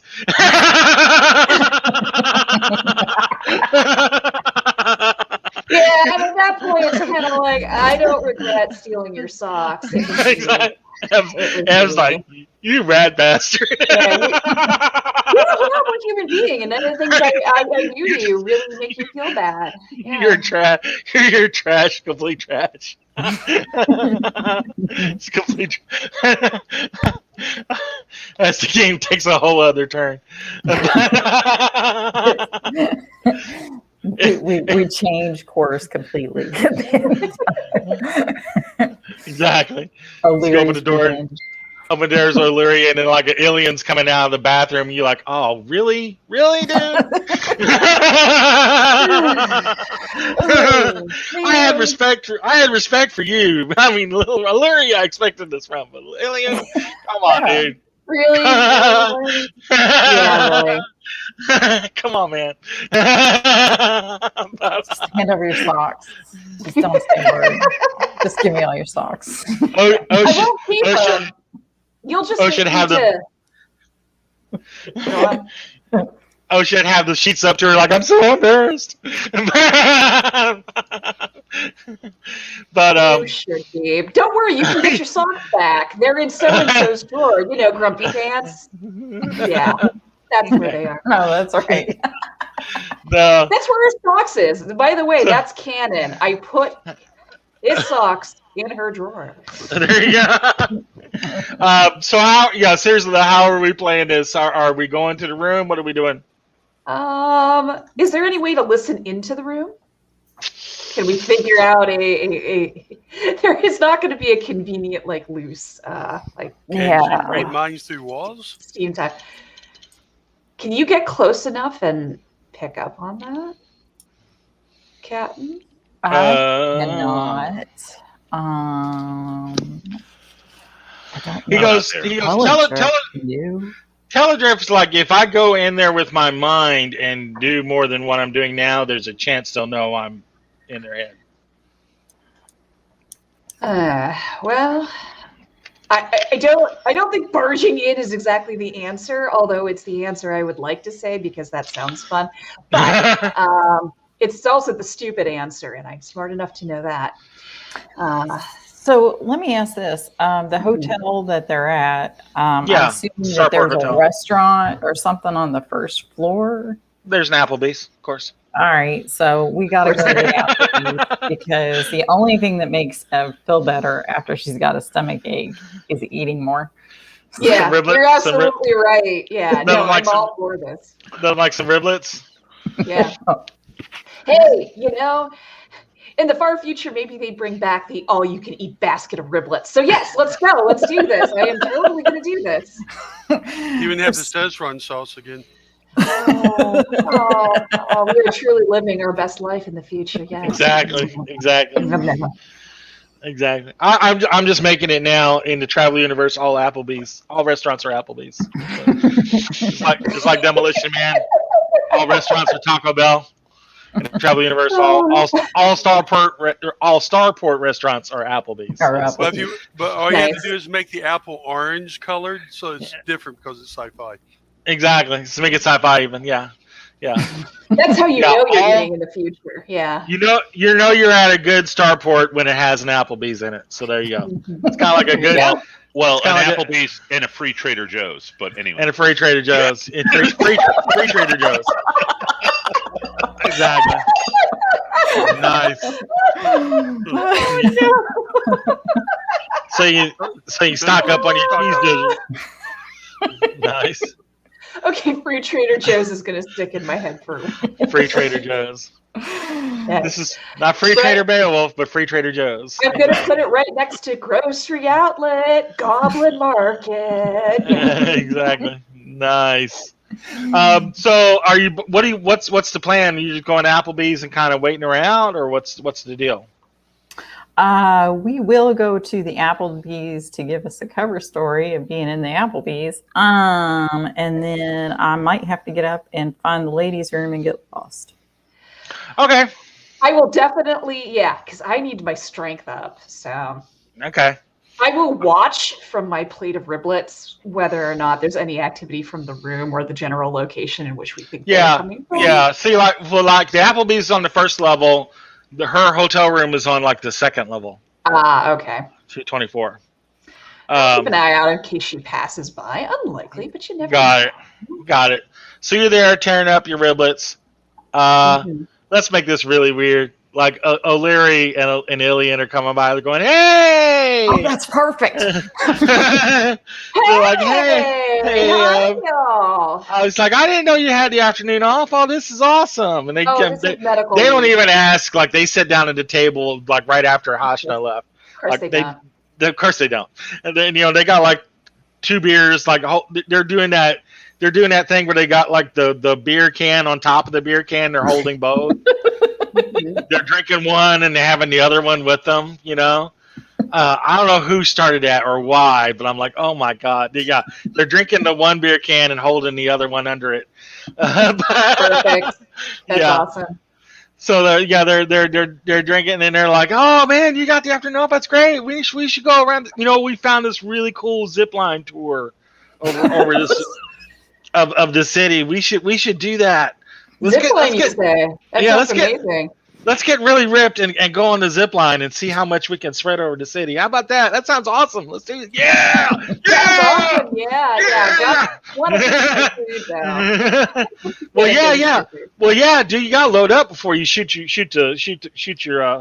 salvo. Yeah, absolutely. Gotta load up. And they're ordering ribbons too. It's like, yeah, I'll get some ribbons too. Make mine extra greasy. Yeah. Yeah, I can totally tell you it's going to be loads of fun. This is going to be loads of fun. Exactly. So you're there with the 2 gunners loading up. It's like on a zipline tour and lose it all on a zipline tour. They're going to lose it all. I'm going to watch them lose it all. Exactly. Take some photos. Here, Captain. Captain Torsa. Look what I found. You 2 guys. Officers and gentlemen. Exactly. They may never get off this planet. They may not. So they're like, yeah. So they're ordering all the food and stuff like that. So like all these riblets and stuff are over the table. Not a wet nap to be found. It's a horrid scene. It's a bad scene. So Hashna, you are scoping around, I guess, the hotel area now. Is that right? Yeah. So I'm gonna make my way up to up the stairs. Okay. And do I pass anybody? Like, I want to kind of keep my eyes out if there's anybody that's like leaving a room or like is fiddling with a key card or anything like that. I mean, this is where you need a luck roll in Traveler, right? It is. Just roll me 3d6. Just roll 2d6 on me. 2d6. Just roll me 2d6. All right. Am I adding anything to it? No, nothing. All right, that's an 8. Hey, that's what I need. All right, so yeah, you're roaming the halls and like you're getting around to where the 220s are, and down at the end of the hall, like right where it gets ready to turn to like the 230s, is like a cleaning robot, and it's just leaving one of the room. It's a robot. Got it. All right. So, But it's like this 50s version of a robot. So I'm wanting to say like the Jetsons kind of robot, the Molly Maid looking thing. I forget her name. Rosie. Rosie, thank you. Yeah, so the Rosie robot is coming out of the hotel room, like 235. It's coming out at 235. Okay. So, yeah, I want to stumble into the robot and swipe the card. Okay. Let's see, what's that going to be? I need the sheets. I need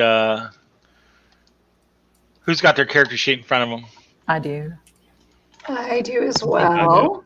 What do you need? What do you need? What do you need? What do you need? Yeah. She needs a palming, like a side hand kind of roll. Streetwise would. It's stealth. Stealth. Well, excuse Yeah. me. It's stealth or deception. Yeah, your Let's go with choice. Stealth. I'd almost lean I would towards stealth, go that too. but- Yeah. Yeah. I would lead towards stealth as well. Okay. 9 plus 1 is 10. 10. All right. So yeah, you're able to pop the card off of her front. It has like one of those string kind of lanyard kind of a deals, where she could pull it off and just swipe the thing. Why not? Like, she's not programmed to not just hit the lock. You don't know, but for plot reasons, she does. Yeah, She does have a swipe card. For plot reasons, she has a swipe card.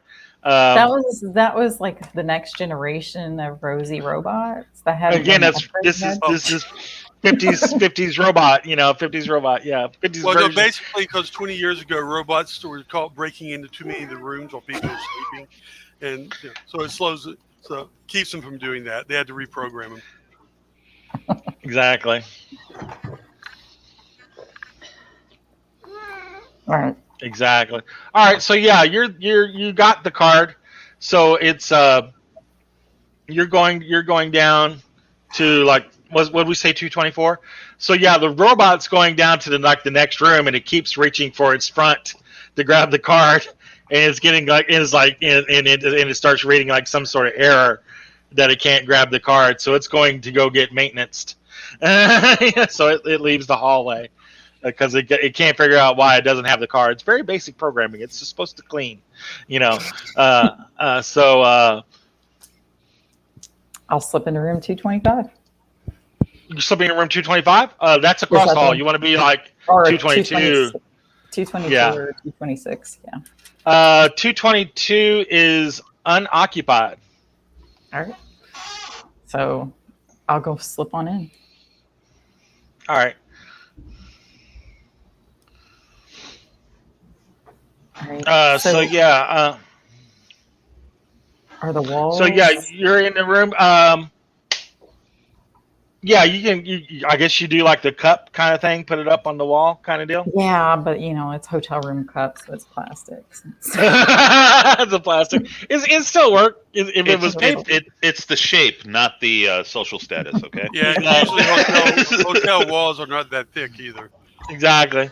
Press your ear up to it. So this would be investigate. Okay. I'm not so good at that one. Or recon. Ooh, I'm a little better at that one. That's still only a 7. Add your intellect bonus if you have any. That's still only a 7. 7. So you're Yeah. hearing some muffled sounds.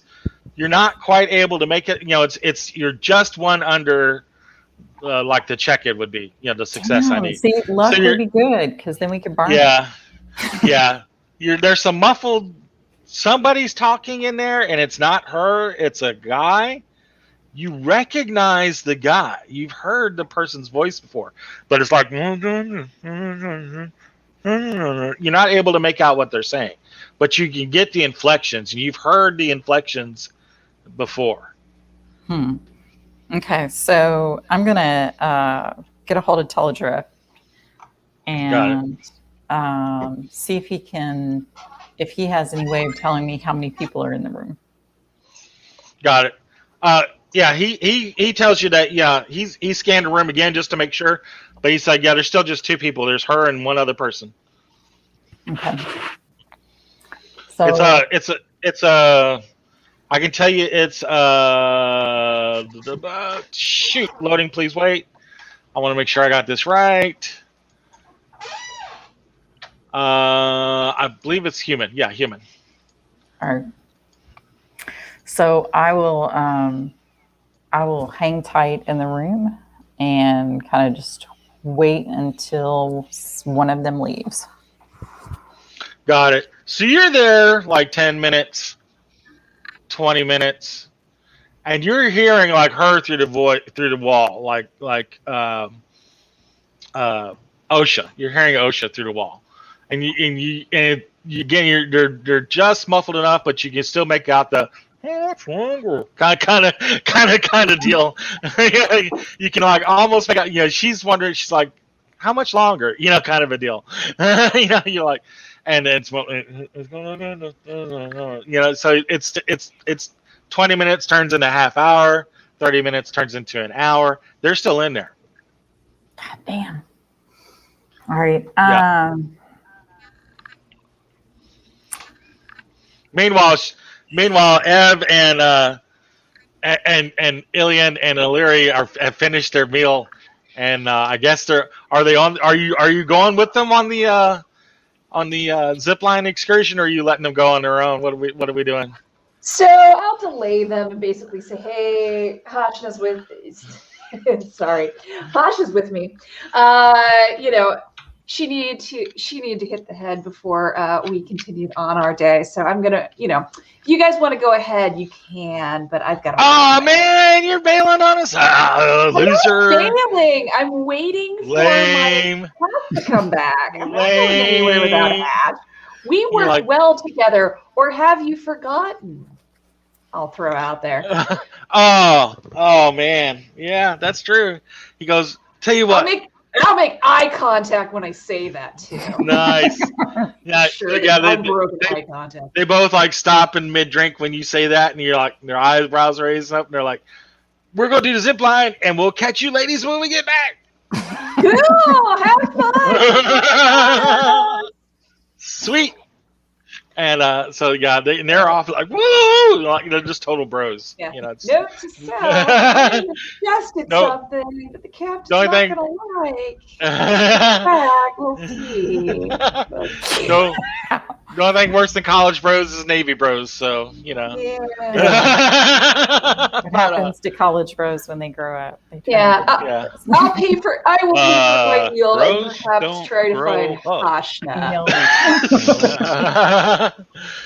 Exactly. All right, so I will make my way back down. Okay. All right.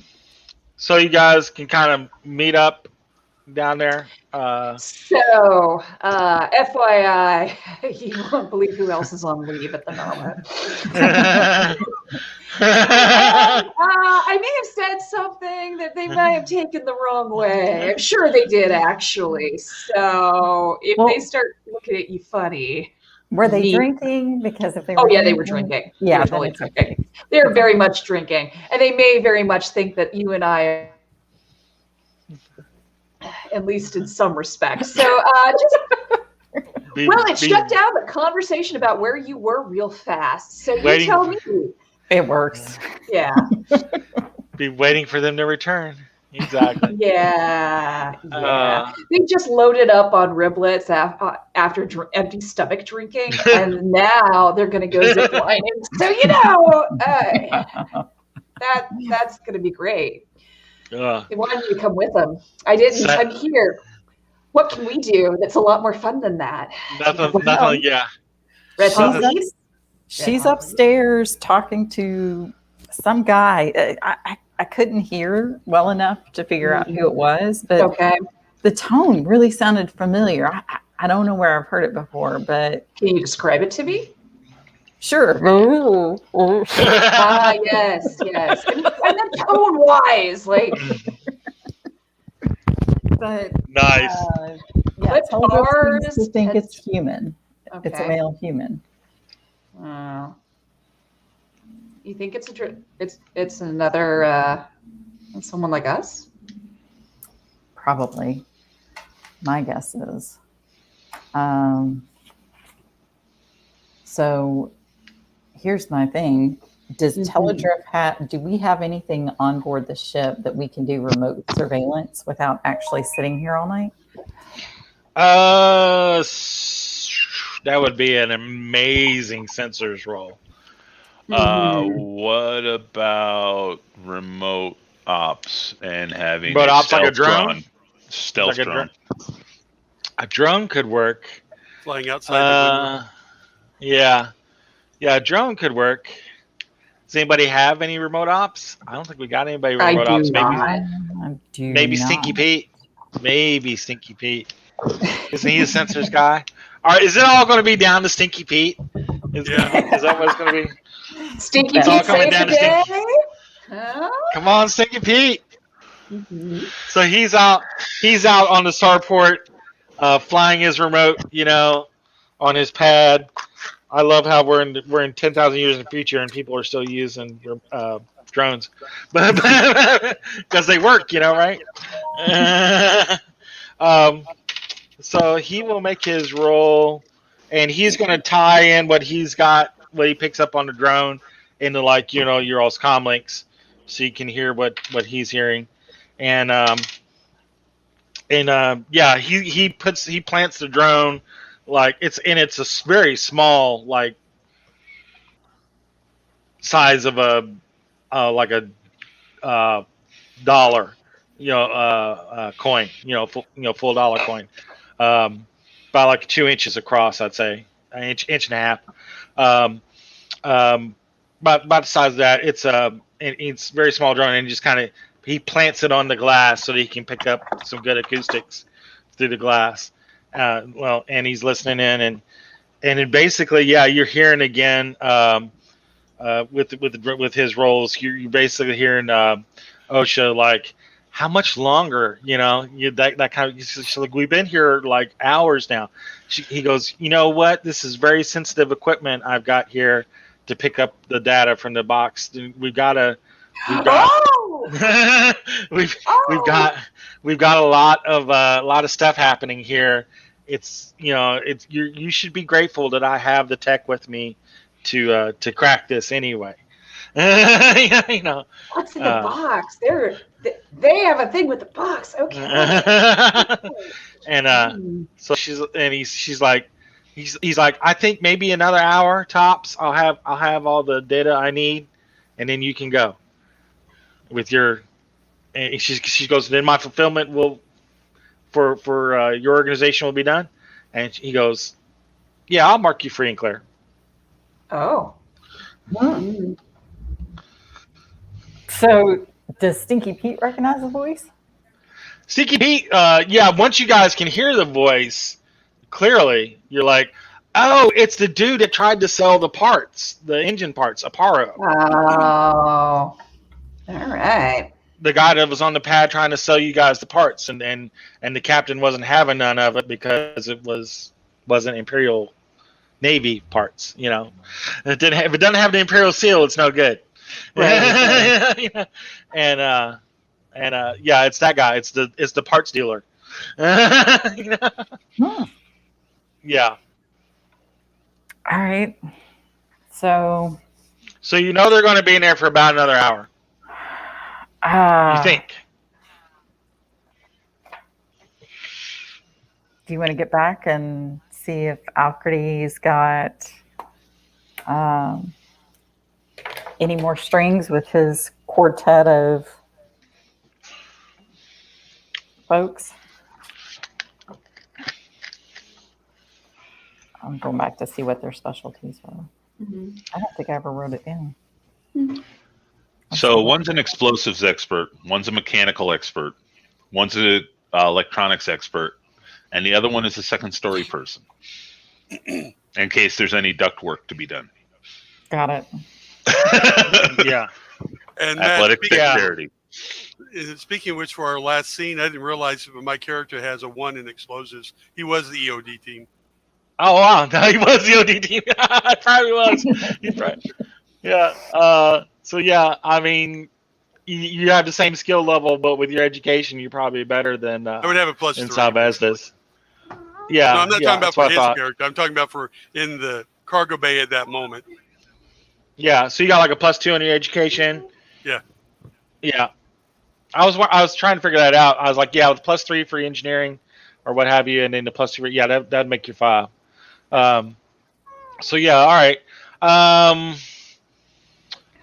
Let's see. We yeah, you can grab, because like Boris and Rick are busy. Boris and Tony are busy. So you can't really contact them. They're on the cargo bay, but you can grab a hold of like some of Boris's team, because again, they're ferrying equipment on and off the ship. So yeah, you grab a hold of like 2 of them.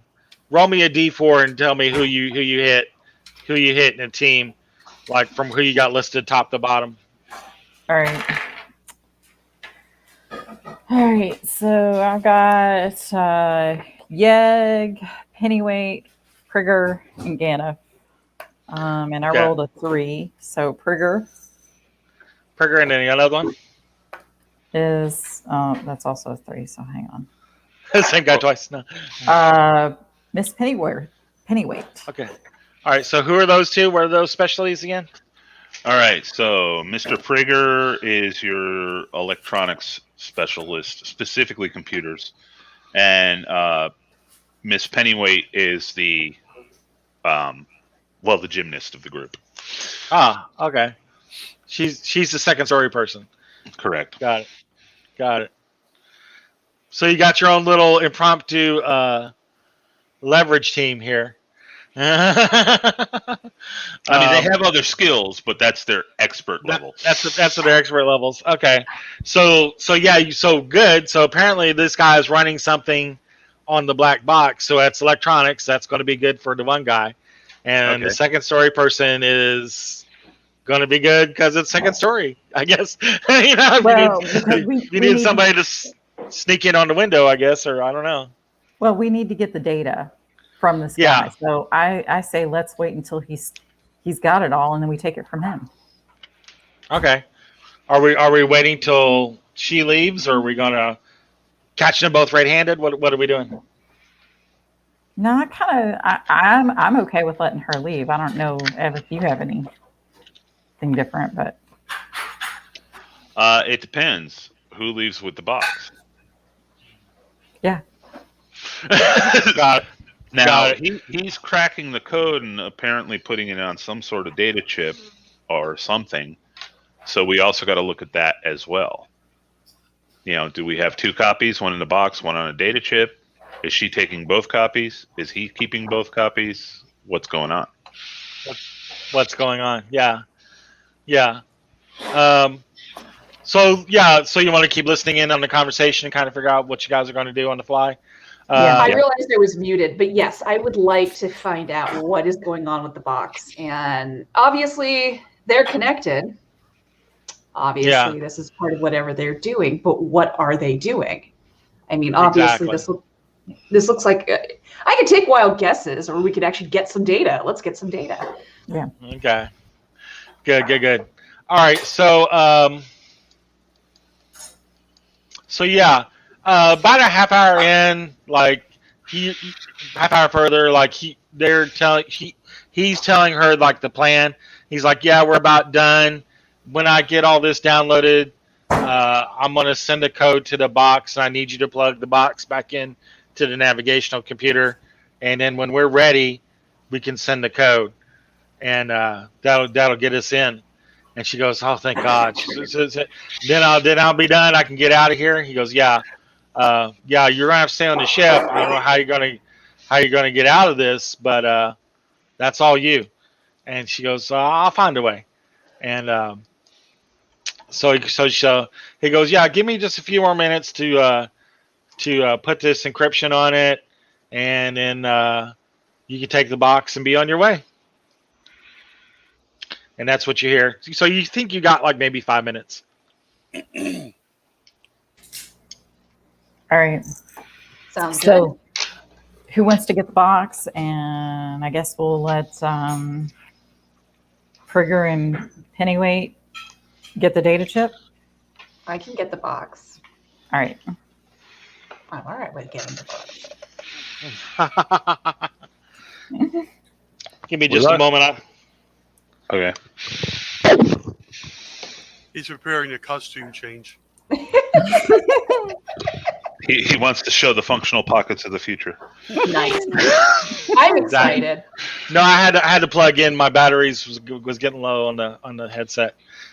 It gives you like a warning beep. Is that right, James? Like when it's low. Yeah. Did you not charge it last night at all? After our long 4-hour conversation, no. So yeah. Yeah, you deserve what you got. So, but no big deal. Just charge. I'm plugged back in. I'm good. I'm not going anywhere. So yeah. So how is this happening? You got the two with you. Are you going to catch them after OSHA leaves? Are you catching them in the room? What are we doing? What's our plan? I think we should, in my opinion, I think we should wait till OSHA leaves and we capture him in the room. And we want to split them up. Got it. So we'll take care of OSHA and then. Are we going to take care of OSHA before she goes back on the ship? Let her back on the ship? What are we doing? Yeah, I would say so. What do you think, Ev? I would prefer to wait. Yeah, let her get back on the ship. Okay. I would prefer not to have OSHA involved, if at all humanly possible, because honestly, we're going to be at a better advantage if we can have her alone. If we have to have a conversation with her. Yeah, on the ship or something. Yeah. Yeah. That's cool. All right. So we're gonna how are we gonna do this? We're gonna have second story person crash in through the window, and you guys go through the door. Think of it like a hotel room. You know, there's the doorway entrance in the window. You're not there. You're not there, Boris. No. I'm gonna go from second story person's perspective. Oh yeah. Okay. She's not Vin Diesel. She'll unlock the window and crawl in. Exactly. There's sneaking in and stealing, which is what my people are good at. All right, crashing through windows, leave that to the Marines. Okay. Well, I'm not going to SWAT. say, like we do have Rosie's key, so we can just walk through the door. Yeah, and that sounds much easier. Yeah, the electronics guy goes, "You got a key?" Nobody told me you had a key. Key makes this plan. So, all right, let's go. You ready? You going? We're going. And he has like another version of like a body pistol on you, on him, I imagine. And then everybody's armed here. I mean, we're talking knife and body pistol. Yeah, knife and body pistol. That sounds fine. Yeah, and I guess are we back down in the Applebee's again talking or something? But he's like, you'll grab a couple of steak knives, maybe. I don't know. Some Applebee's steak knives. And like, you guys don't have any blades. You got blades? I'm just saying, I will grab one of the steak knives. We'll have combat with Applebee's steak knife. Right. So see, you can't really like jab, but you can kind of saw at it. There you go. It comes with a point. We're not talking Outback with a blunted edge, okay? I gotta look that up. I gotta see if Applebee's actually have points in their knives. I've not been in so long I can't remember. Oh, don't blame COVID for this one. Oh, no. No, it's purely by choice. I have not been to Applebee's on this side of a decade. I guarantee it.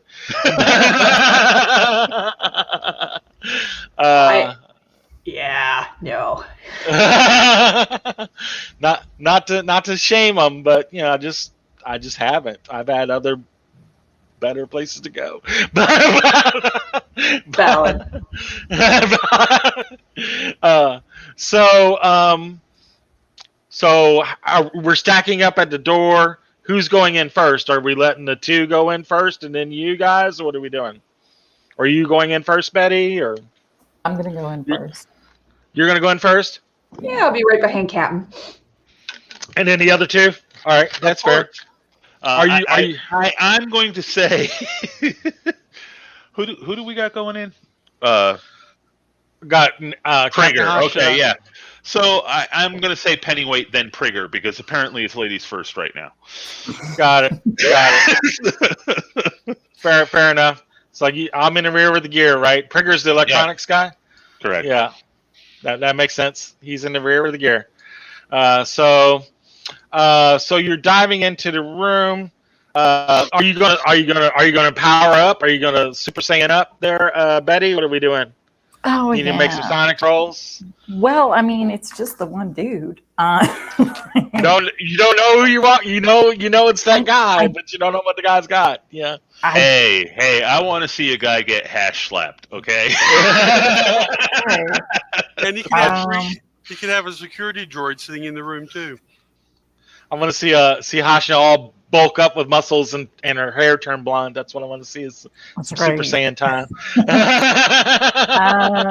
All right, so I will bump up my fortitude. Got it. And by like 4. Yep. You're spending 4 points? Yeah. All right. Got it. So that goes straight to your endurance, right? Yeah. So did you make the roll? Yeah, it goes straight to my endurance. Gives me the number of armor that desired. So it basically gives you more. Yeah. You guys are wearing, you're not armored. Nobody. The calls a little bit of protection, like a 4 or 5. So a 5. I'll say a 5. So the two NPCs are actually the best armored people in the group.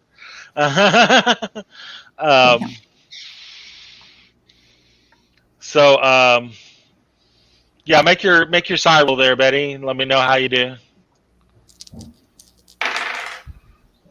10. 10. Excellent. So yeah, the 4 points go into your endurance. You got some more hit points on you. You're ready to go. You keyed up, and it's all of a sudden, go. So you swipe the card, boop, and you're pouring in. You got the body pistol out, and you're going in, and and again, just think of like a hotel room and like the Hilton, but not as nice. But and Hilton's kind of a stretch depending on what Hilton you are. But it's like that. You're going down this narrow little short hallway with like the bathroom to the right, and then the little closet, and then it spills out immediately into the bedroom area, and it has like 2 double beds, and it has like a desk, and the desk is like bristling with like computer monitors and screens and stuff like that. And it's like he's got this whole area set up on the desk where he's like downloading data, and you just see nothing but data streams on all the computers. It's just compiling data. He is like completely. He's like he turns around, is like gets the big fish eye. When you guys are coming in, he's like he's on the computer, and that's what you see. What do you do? He has no weapon in his hand. He's like fingers on a keyboard kind of deal. So this will be quick then, hopefully. I'm actually going to charge at him and knock him away from the keyboard. Yeah. So I don't want him to be able to. Yeah. Send out a warning or anything. Yep. I'm going to go and see if I can secure whatever's happening as far as that goes. At least don't touch. Trigger goes, allow me. Don't stop someone who knows what they're doing. Yeah. All right. So let's roll initiative 2d6. No, it's surprise round. You guys just tell me who's doing what when. It's surprise round. Asha, let's do you first. You're knocking them away. Yep. Yeah. So it's going to be melee. Melee. Yeah. Oh, Add double your- sixes is nice. Holy crap! So that's 13 plus another 3. I have my strength, right? Yeah, add your strength bonus. 16. So that's. Oh, that's right. 16 From the total. fortitude roll, does that go to your strength too? Holy crap! No, I have. Oh no, I guess it doesn't. I guess it's just endurance. Yeah, because I didn't. That's a separate enhance. So it's a different. It's a 13. That's still not bad. Still 13. That's still massive. For somebody that's sitting in a chair, you just like cold decking. You just and you come out of nowhere. Roll me 2d6. Okay. That's I guess 9. 9. Good. Plus your 1 from the strength is 10. Yeah, you just cold decking. I mean, you basically like pistol whipping. Like whap. And he hits the wall and then hits the floor, and crumples into a heap on the floor. So yeah, all the screens and stuff are still just like compiling the data and all that stuff, doing the data stream. It's like the whole Matrix kind of a thing on the screens. What's our NPC kind of guy doing? He's going straight to the computer. Got it. And, he's going to crack the code, whatever, and make sure that we get the data that we need.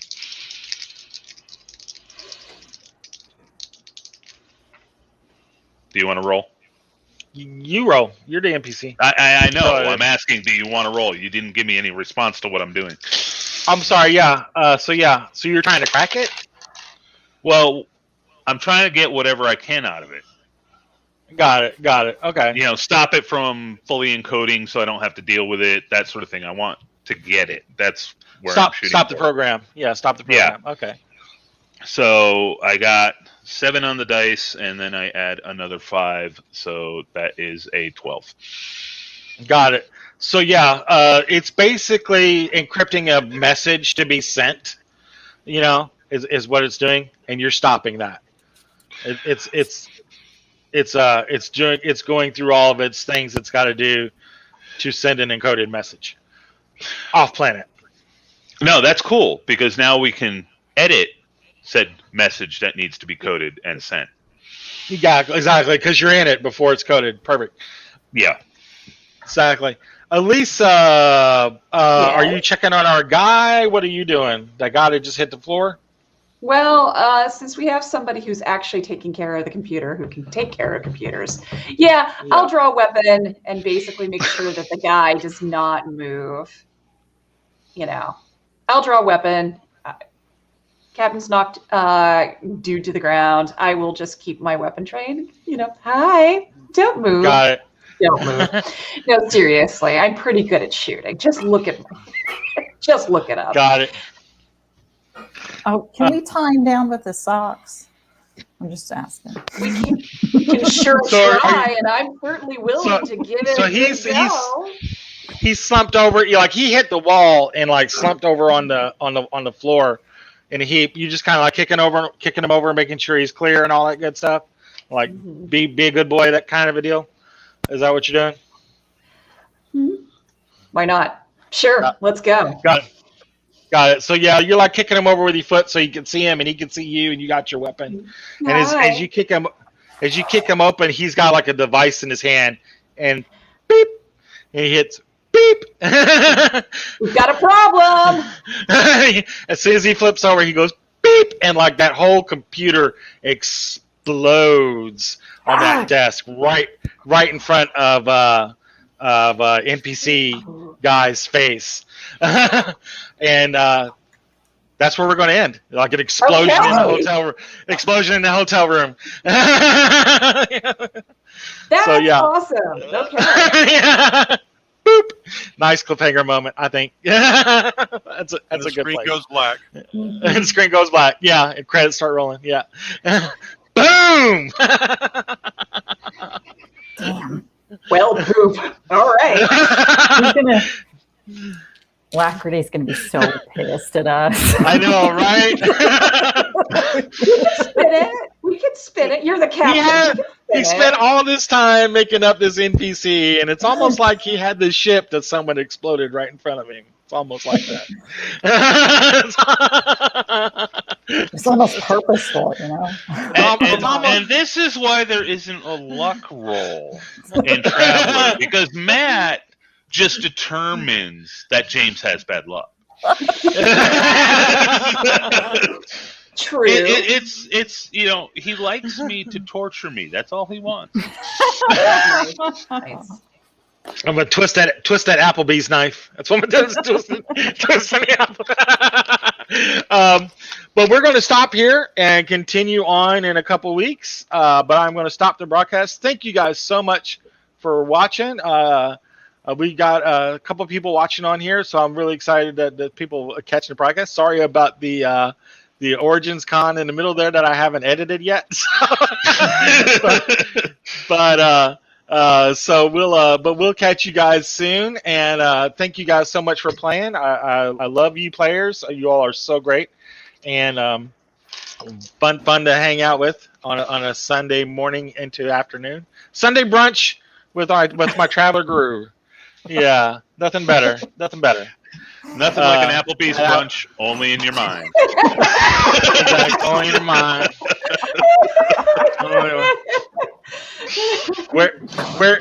Where's that zip line? Where's the zip line? But yeah, thank you guys so much for playing, and thank you guys for watching. We'll see you next time.